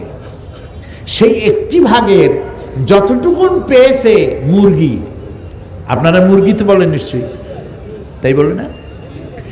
একটি ভাগ পেয়েছে মুরগি, সেই মুরগির বাচ্চার উপরে আক্রমণ করতেছে চিল। মা মুরগি বুঝতে পারে চিল আমারে ছো দিয়ে নিয়ে যেতে পারে, তারপরেও বাচ্চাগুলিকে সিগন্যাল দেয়, একটা আওয়াজ করে, আর বাচ্চা বুঝতে পারে যে এই সিগন্যালের অর্থ কি। বাচ্চা পালায়, ডানার তলে আসে, আশেপাশে কোথায় পালায় যায়, বিপদ সংকেত, বিপদ সংকেত। আর মা সিলকে তাড়া করে। পাতিশিয়াল আসছে বাচ্চা নেওয়ার জন্য, পাতিশিয়াল বলেন তো, এই পাতিশিয়াল আসছে, পাতিশিয়ালের উপর ঝাঁপায় পড়ে। আপনি মুরগির মালিক, ওর বাচ্চা ধরতে যান, দেখবেন আপনাকে কিভাবে মারে, ঠিক না? যেটুকুন মায়া সে পেয়েছে, 1 ভাগ সারা দুনিয়ায় দেওয়ার পর যেটুকুন সে পেল, ওই ভাগটা আমিও পেয়েছি আমার বাচ্চার জন্য আমার মায়া, আমার মায়ের জন্য আমার মায়া। এই যে Discovery, animal planet, national geography, এগুলি আছে না টিভিতে, এর মধ্যে একবার দেখতেছিলাম ছবি দেখতে দেখতে, এগুলি আমার খুব পছন্দের। অ্যানিমেল প্ল্যানেটের ভিতরে দেখলাম যে একটা সিংহ সে হরিণের পালকে তাড়া দিয়েছে, হরিণ ঊর্ধ্বশ্বাসে দৌড়াচ্ছে, একটা বাচ্চা, হরিণের বাচ্চা, সে বোধহয় 1 দিন 2 দিন তার বয়স হবে, কি 2-3 দিন বয়স হবে, হাঁটতে দৌড়াতে পারতেছে না, উঠতেছে পড়ে যাচ্ছে। সিংহ দেখলো সব হরিণ পালায় গেছে, ওই বাচ্চাটার কাছে আসছে, তা আমি মনে করেছি বাচ্চাটা এখনই খেয়ে ফেলবে। বাচ্চাটা শুয়ে পড়লো, সিংহী বাচ্চাটাকে হাত দিয়ে এভাবে উঁচু করলো, সে দাঁড়াইলো, আবার পড়ে গেল। এবার ওই সিংহী কি দেখলাম বাচ্চাটাকে এইভাবে ঠেলতে ঠেলতে নিয়ে নিজের বাচ্চাগুলির কাছে নিয়ে গেল, যে কাইত হয়ে শুয়ে পড়লো, ওর বাচ্চারাও দুধ খাচ্ছে, হরিণের বাচ্চাটাও ওই সিংহের দুধ খাচ্ছে। সিংহের পশুত্ব মাতৃত্বের স্নেহের সামনে হার মেরে গেছে। 100 ভাগের 1 ভাগের কতটুকুন পায়া সিংহ তার পশুত্ব ভুলে গেছে, হিংস্র ভাব ভুলে গেছে। এখন চিন্তা করুন তো, 1 ভাগের অতটুকুন পায়া যদি এই অবস্থা হয় সৃষ্টির, তাহলে 99 ভাগ যিনি নিজের ভিতরে রিজার্ভ লেগেছে বান্দার জন্য, তার কত মায়া।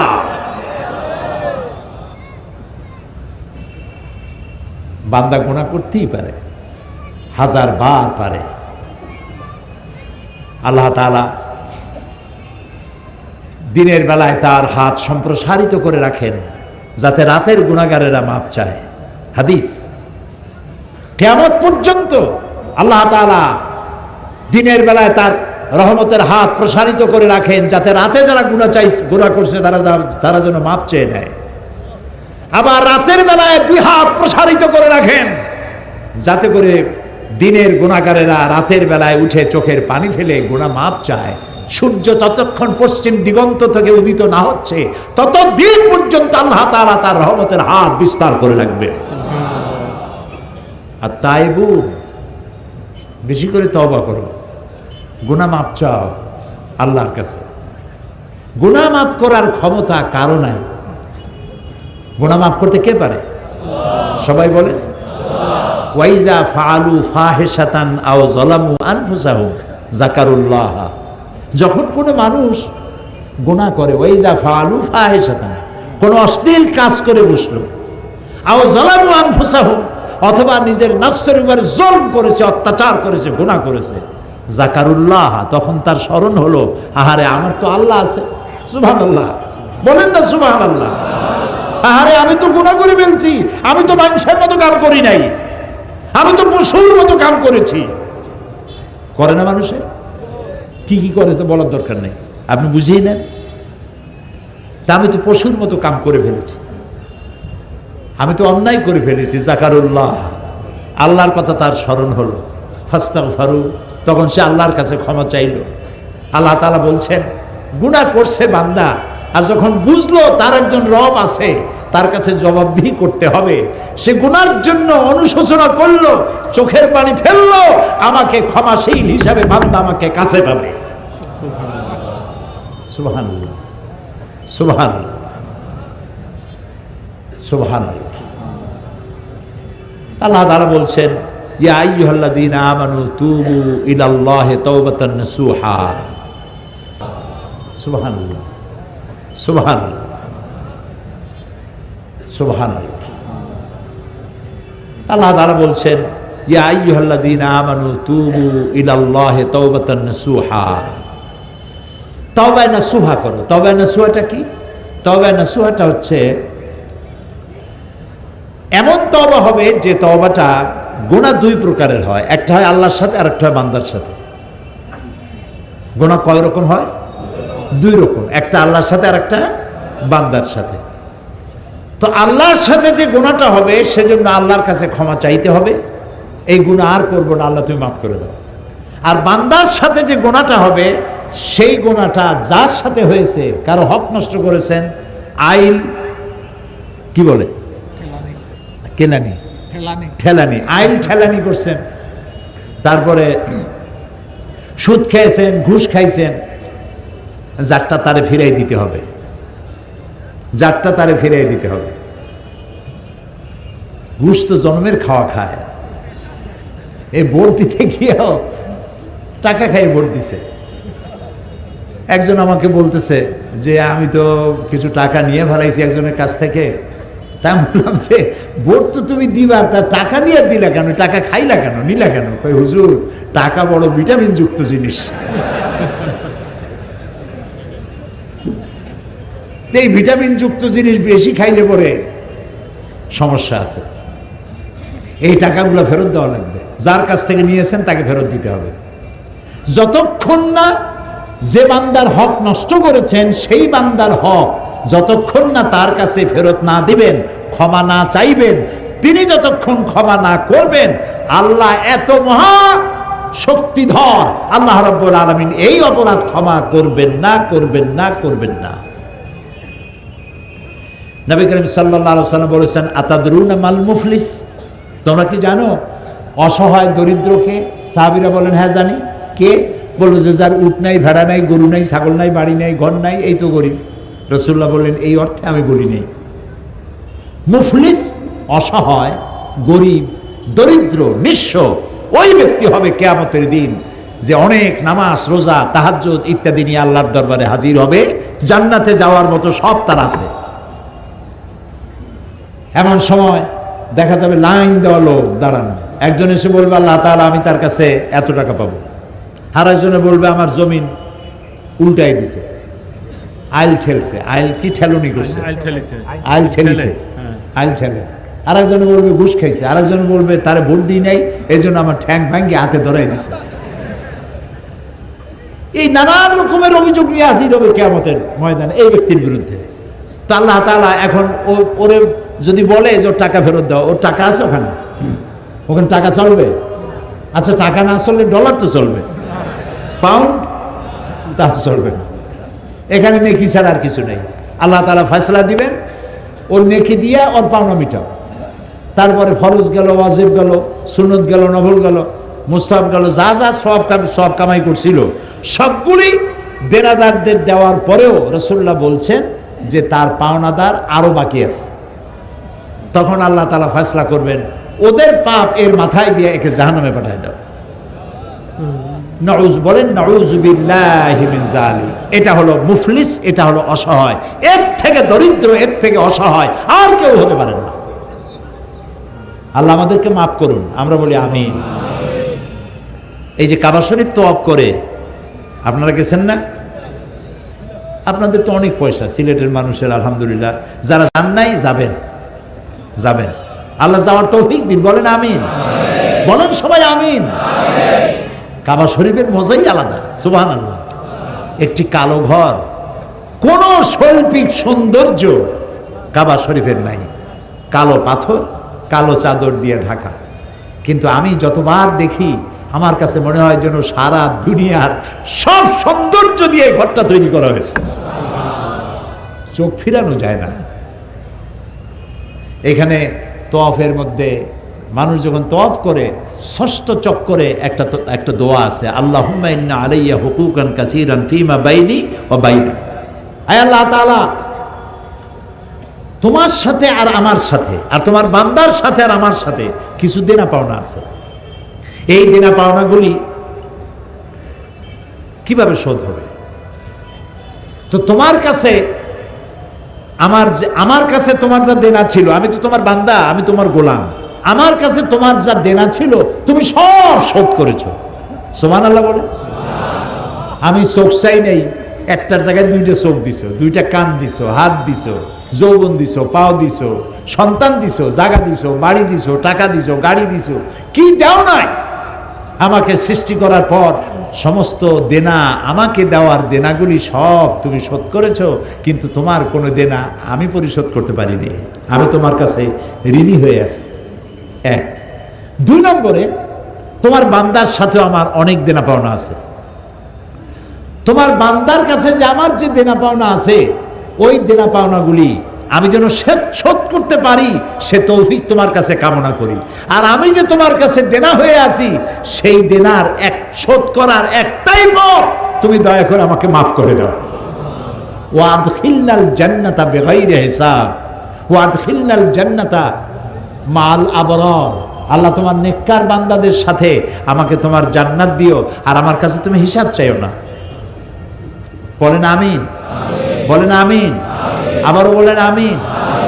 বিশ্বাস করুন, আল্লাহ যদি কিয়ামতে কাউকে হিসাবের জন্য ধরেন, এক পাও নড়তে পারবে না, কেউ এক পাও নড়তে পারবে না।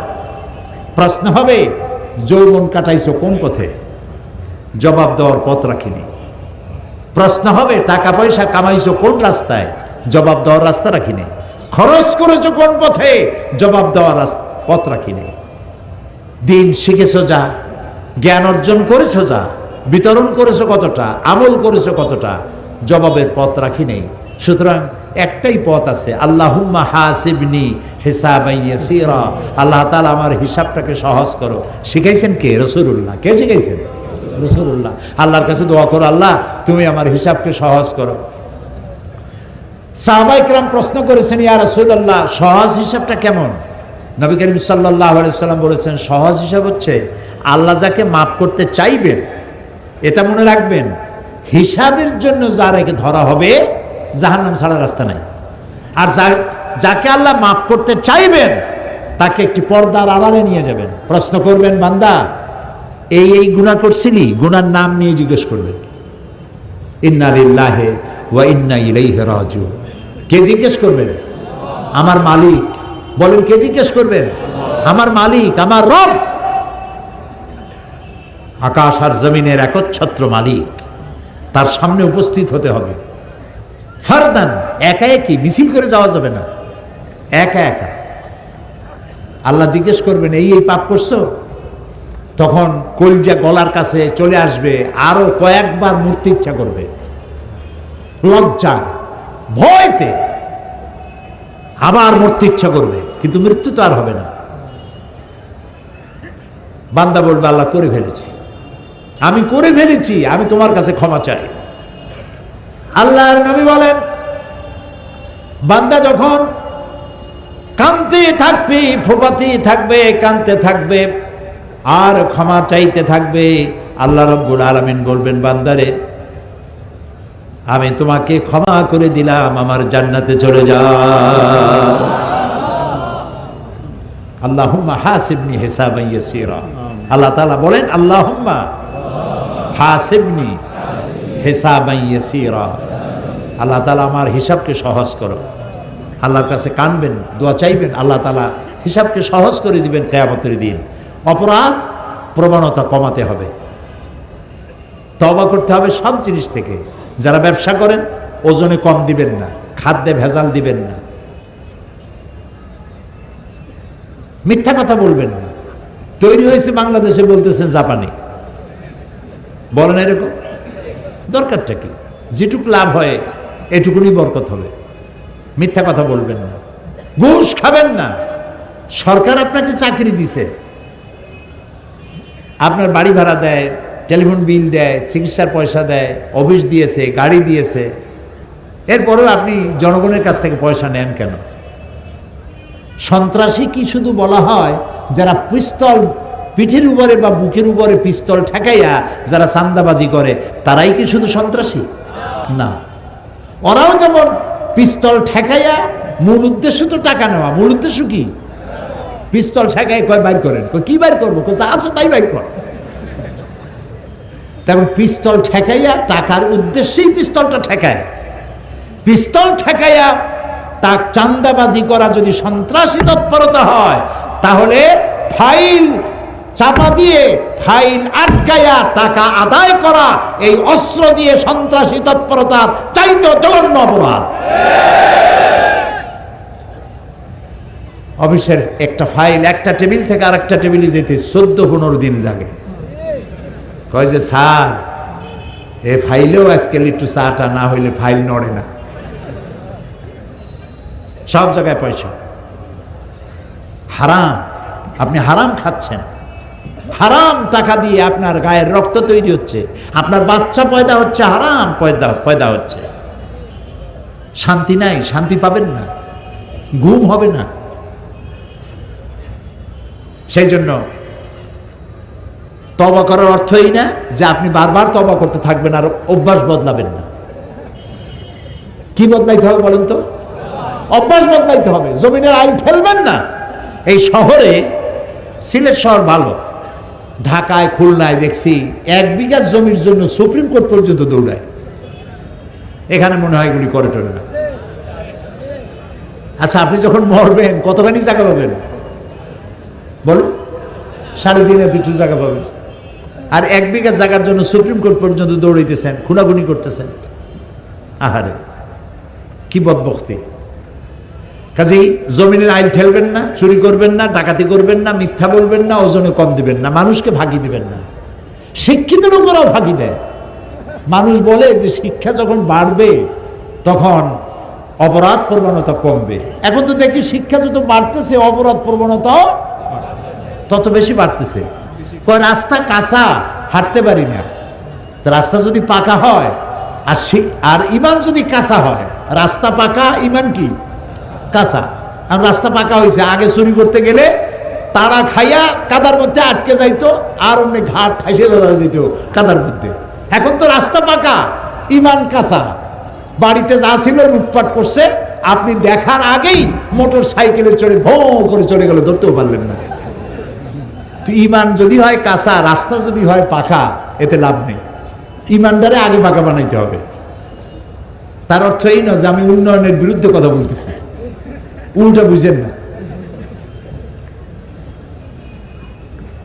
শিক্ষা যত বাড়তেছে অপরাধ প্রবণতা তত বাড়তেছে। আপনি স্কুলে দেখেন, এই যে এখন যে নার্সারি স্কুল আছে না, নার্সারি প্লে গ্রুপ, এতটুকুন বাচ্চা, তার বই এতগুলো, বাচ্চার চাইতে বইয়ের ওজন বেশি।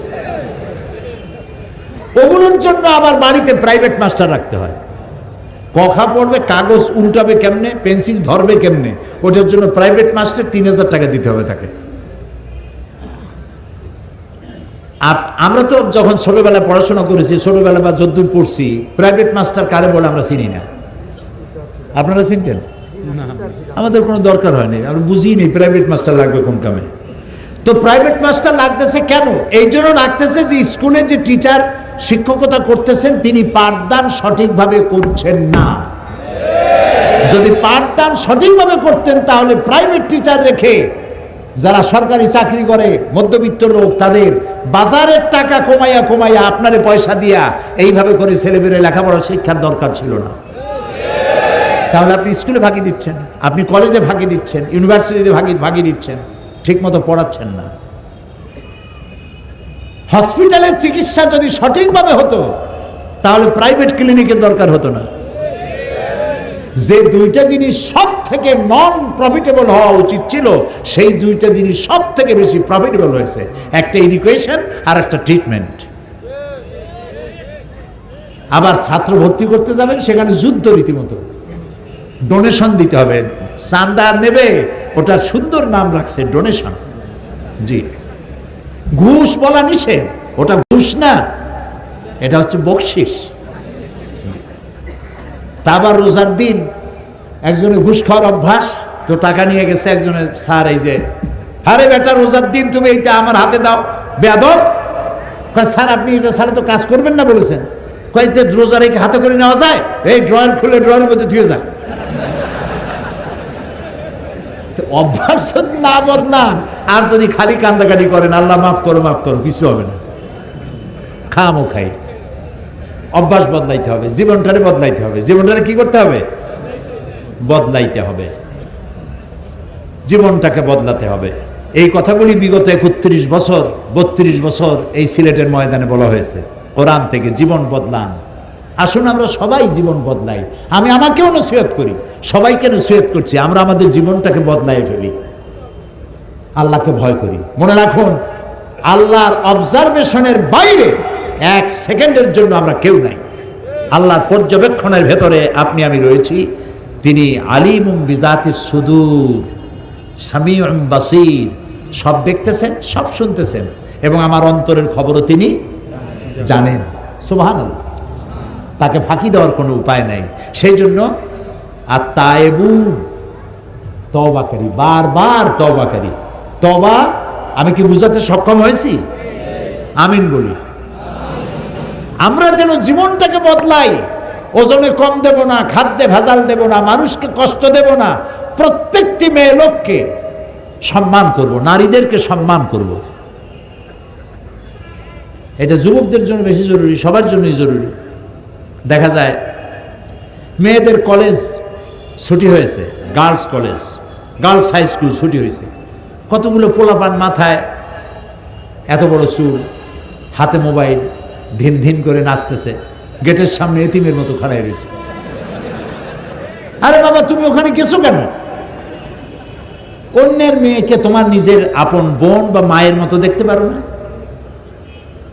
নারীদেরকে সম্মান করতে শেখো। হিন্দু, খ্রিস্টান, বৌদ্ধ প্রত্যেকটি মানুষকে সম্মান করো।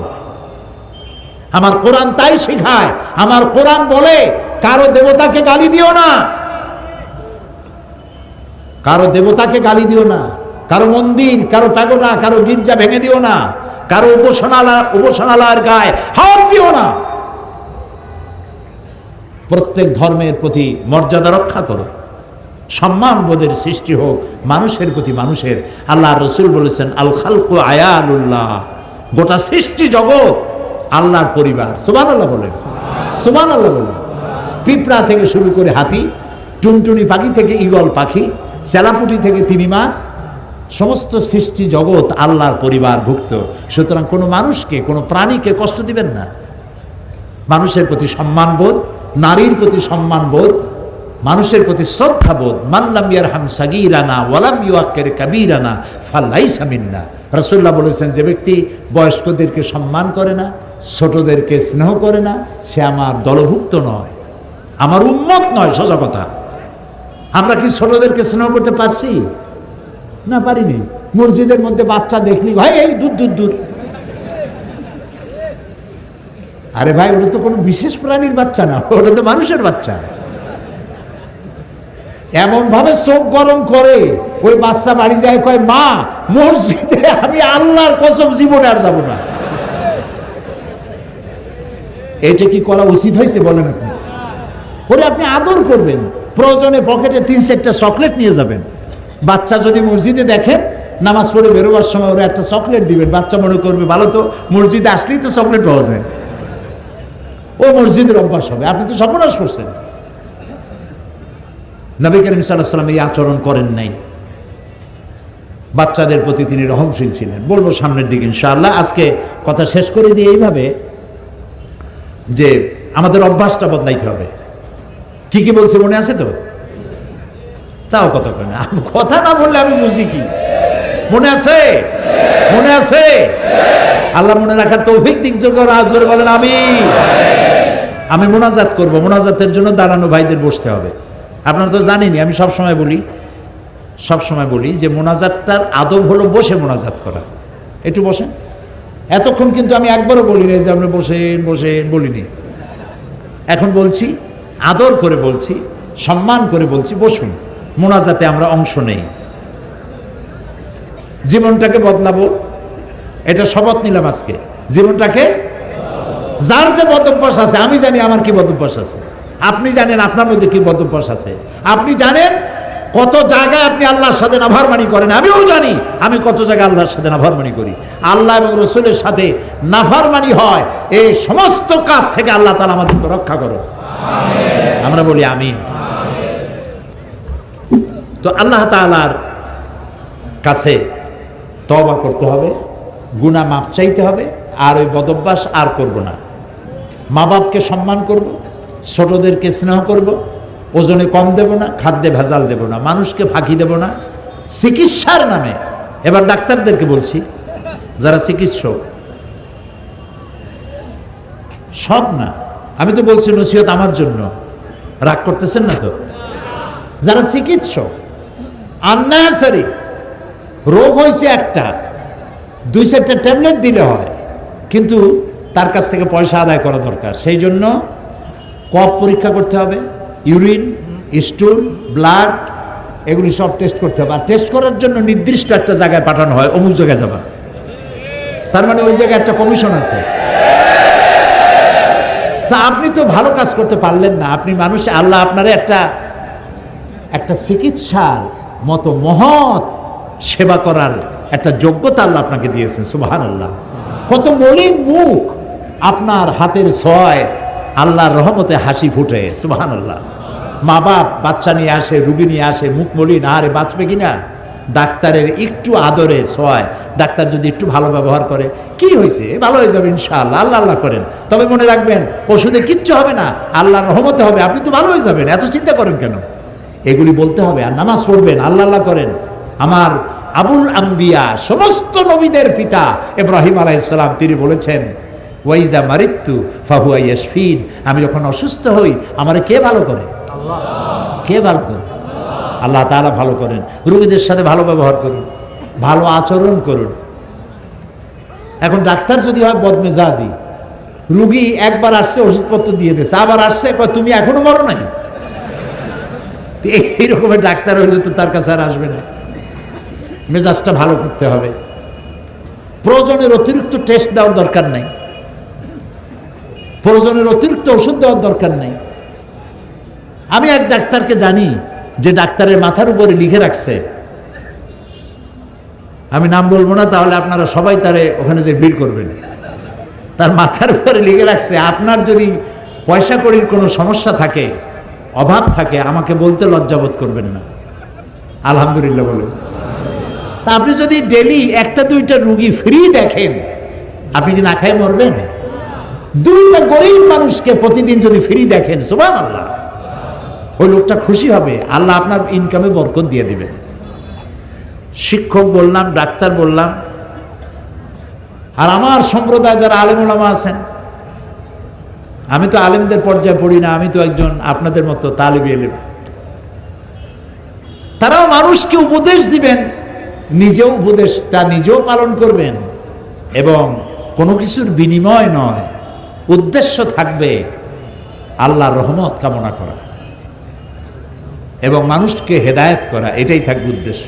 কোরআন বুঝানো থাকবে উদ্দেশ্য। কোরআন বুঝাই নাই বলেই এই জাতি মুসিবতে পড়েছে। এক সময় ছিল যখন প্রত্যেক বাড়ি বাড়ি কোরআন শরীফ তেলাওয়াত হইতো, ঠিক কিনা বলেন? বুড়া মানুষেরা বলেন, প্রত্যেক বাড়ি বাড়ি। আমার আব্বা আমাকে বলতেন ছোটবেলায়, আমি যেখানে থাকতাম, বলতেন যে এরকম আওয়াজে পড়বা, আমি যেন আমার রুমের থেকে শুনতে পারি, ফজরের পরে এর আওয়াজে পড়বা, আমি যেন শুনতে পারি তুমি তেলাওয়াত করতেছ। তা তার মানে আমি যেন না ঘুমাই, তেলাওয়াত পড়া বাধ্যতামূলক প্রত্যেক মুসলমানের বাড়ি। এখন সেই তেলাওয়াত নাই। আমি কি সত্য বললাম? সেই তেলাওয়াত নাই, সেই কোরআন শরীফ শেখারও মত নাই। রাত 12টা 1টা 2টা পর্যন্ত ডিশ অ্যান্টিনার মাধ্যমে টিভি দেখা, বাচ্চা ঘুমায় পড়ে। আর সকালবেলা উঠেই যত প্লে গ্রুপ নার্সারি গ্রুপের ছাত্র আছে সকাল 6:30টায় 7টার সময় স্কুল, বড়দের ক্লাস 11টায়, ছোটদের ক্লাস সকাল 7টায়। বাচ্চা কাঁদতে কাঁদতে স্কুলে যায়। তার মানে সেজন্য কোরআন শরীফ পড়ার সময় না পায়। আবার প্রস্তাব উঠেছে কোরআন শরীফ ধর্ম, এটা ঐচ্ছিক করা হবে, বাধ্যতামূলক করা হবে না। ওই যে মাওলানা আবু তাইব সৎপুরি সাহেব বলেছেন, ক্লাস 9-এ গিয়ে সে কি পড়বে? ক্লাস 8 পড়ার পর তো আর আলহামদুলিল্লাহ পড়ার কথা আর মনে থাকবে না। তো মরার সময় মানুষ যখন মরবে তখন কোরআন শরীফ পড়ার জন্য মৌলবীদের ডাকা হয়। সিলেটে কি ডাকে? ডাকে। মৌলবী সাহেবরা ওই মরা লাশের পাশে গিয়ে কোরআন শরীফ পড়ে। আপনি আমারে বুঝান, এই মরা মানুষে কি শুনতেছে তেলাওয়াত? শুনতেছে? কোরআন কি বলে? কোরআন কি বলে? মরা মানুষে শুনতেছে কোরআন? শুনতে পাচ্ছে না। কেন শোনাচ্ছেন? কেন মৌলবী সাহেবকে ডাকছেন মরা মানুষকে কোরআন শোনাইতে? আর এখন যদি মৌলবী সাহেবরা এই চিন্তা করে ওখানে যান যে 1000 টাকা দিলে বাগে পাবো কত, আমি বিনীতভাবে মাপ চাই, আমার উপর রাগ করবেন না। ওনারা যদি এই ভাগের চিন্তা করেন 1000 টাকা দিলে ভাগে পড়বে 50 টাকা, এই চিন্তা যদি করেন তেলাওয়াতে কোনো সওয়াব হয় নাই। সওয়াব যখন হয় নাই তখন মুদ্দারে পাবে কি? এক মৌলবী সাহেবের দাওয়াত দিয়েছে এক জায়গায় মিলাদ শরীফ পড়বার জন্য। মিলাদ শরীফ পড়িয়া এরপরে তিনি দোয়া করতেছেন, আল্লাহ তাআলা এই যে মিলাদ শরীফ পড়লাম, আদম আলাইহিস সালামরে দাও, নূহ আলাইহিস সালামরে দাও, ইব্রাহিম আলাইহিস সালাম, সমস্ত নবীদের দাও, সাহাবীদের দাও, আলেমদের দাও, মোমেন মোমেনাত সবাইরে দাও। দিয়া তারপরে বাড়িওয়ালার বাপের নাম কইছে যে আল্লাহ তার বাপেরও দাও। এখন মিলাদ পড়া মোনাজাত শেষ, কই চিনি টিনি কই, কোন কিছু খাওয়াবেন না? কই কি খাওয়াবো? এক খতম মৌলুদ শরীফ পড়ি আদম থেকে শুরু করে এই পর্যন্ত সবাইরে তুমি দিছো, আমার বাপে ভাগে পাইছে কি? কাজে যে সব বাজানগো দিছো ওইখানে যে খাও, আমি খাওয়াবো না। এখন কোরআন শরীফ নিজে শেখেন নাই। আহারে, মরলে পরে কোরআন শুনিয়া লাভ নাই। রাসূলুল্লাহ বলেছেন, মুমূর্ষ অবস্থায় কোন মুমূর্ষ রোগীর পাশে বসে কেউ যদি সূরা ইয়াসিন পড়ে, আল্লাহ রাব্বুল আলামিন তার মৃত্যুর আযাবকে কমায় দিবেন। সেটা তো পড়লো না আপনার ছেলে, পড়তে তো জানে না, পড়ার নাই তো। ছেলে পড়তে জানে না, মেয়ে পড়তে জানে না, তারা কাঁদতেছে। ছেলেও কান্দে, মেয়েও কান্দে, বাবু কান্দে, মায়ও কান্দে, সবাই কান্দে। কান্দে লাভটা কি? কোনো লাভ নাই। আহারে, জানাজা ওই কোরআন শরীফ পড়াইলেন তাও ভাড়া করিয়া, জানাজা পড়াইলেন একজন ইমাম সাহেবরে দিয়া, আপনার ছেলে আপনার জানাজাটা পড়াইতে পারলো না।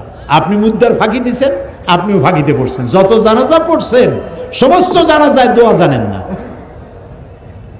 কথা কি ঠিক বলছি? আল্লাহু আকবার বলার পরে, প্রথম আল্লাহু আকবার বলার পরে কি দোয়া পড়তে হয়, তারপরেরটা কি পড়তে হয়, তারপরেরটা কি পড়তে হয়? যদি বলি কয়জনে জানেন হাত উঁচা করেন, তাহলে হাত কি কম উঠবে না বেশি উঠবে? কম উঠবে, সেই জন্য উঠাইতে বললাম না। তা আপনি মুদ্দারে ফাঁকি দিচ্ছেন না, এই ফাঁকিতে আপনি নিজেও পড়বেন, আপনার জানাজাও এরকম ফাঁকি মার্কা জানাজা হয়ে যাবে। নাউযুবিল্লাহি মিন যালিক। কোরআন শরীফ শিখুন, কোরআন শরীফ শিখুন, বাচ্চাদেরকে কোরআন শরীফ শিখান। আরো কত অবহেলা! ইংরেজি শিখায় যে মাস্টার, অঙ্ক শিখায় যে মাস্টার, সারেগামা পাদানিশা,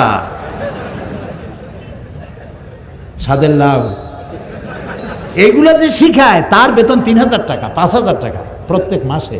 আর কোরআন শরীফ যে শিখায় মৌলভী সাহেবের 600 টাকা বেতন, 6 মাস বাকি।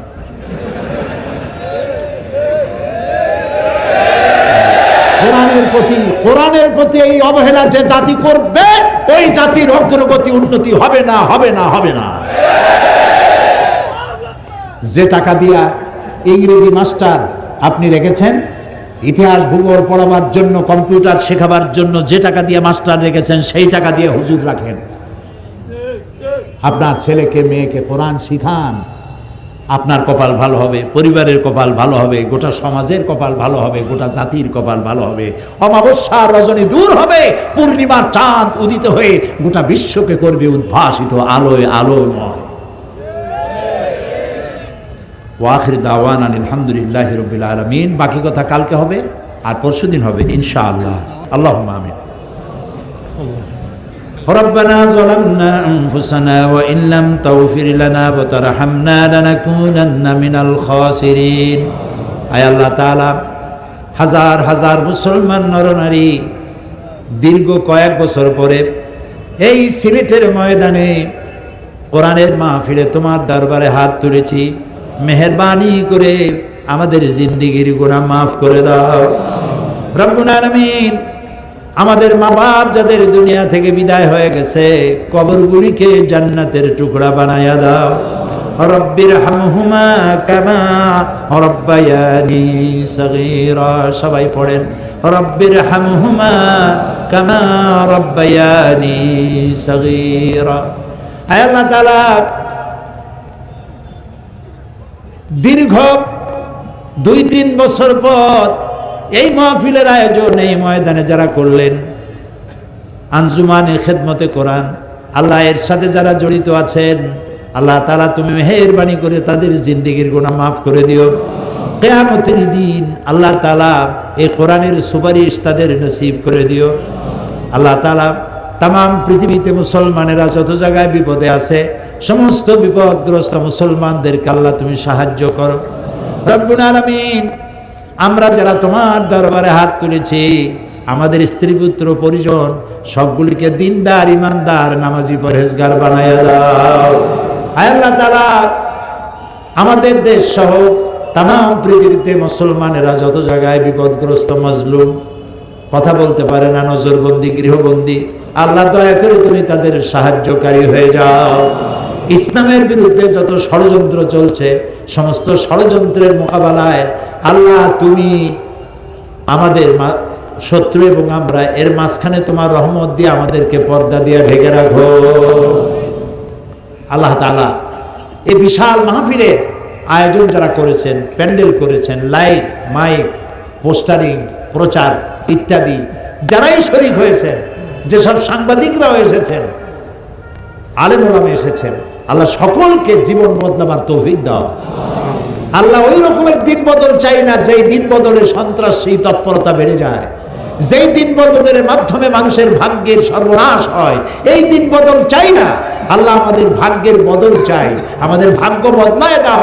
খারাপ থেকে ভালো ভাগ্য দান করো, খারাপ ভাগ্য থেকে সৌভাগ্য দান করো, বদ আমল থেকে নেক আমল দিয়ে আমাদের জীবনকে ভরে দাও। আগামীকাল এবং পরের দিন এ মাহফিল তোমার কুদরতি নিজাম দিয়ে তুমি পরিচালিত করে দিও। তোমার বান্দা বান্দীদেরকে আসার তৌফিক দিও। আর তো এখানে যারা কথা বলবেন তাদেরকে তোমার পক্ষ থেকে সেই কথাগুলি বলাইও যে কথাগুলি বললে মানুষের হৃদয়ে দাগ কাটে এবং আমল করার সুযোগ পায়, বোঝা সহজ হয়, এভাবে বলার তৌফিক দিও। ربنا تقبل منا إنك أنت السميع العليم وتب علينا إنك أنت التواب الرحيم سبحان ربك رب العزة عما يصفون وسلام على المرسلين والحمد لله رب العالمين واجعل آخر كلامنا عند الموت لا إله إلا الله محمد رسول الله। السلام عليكم ورحمة الله।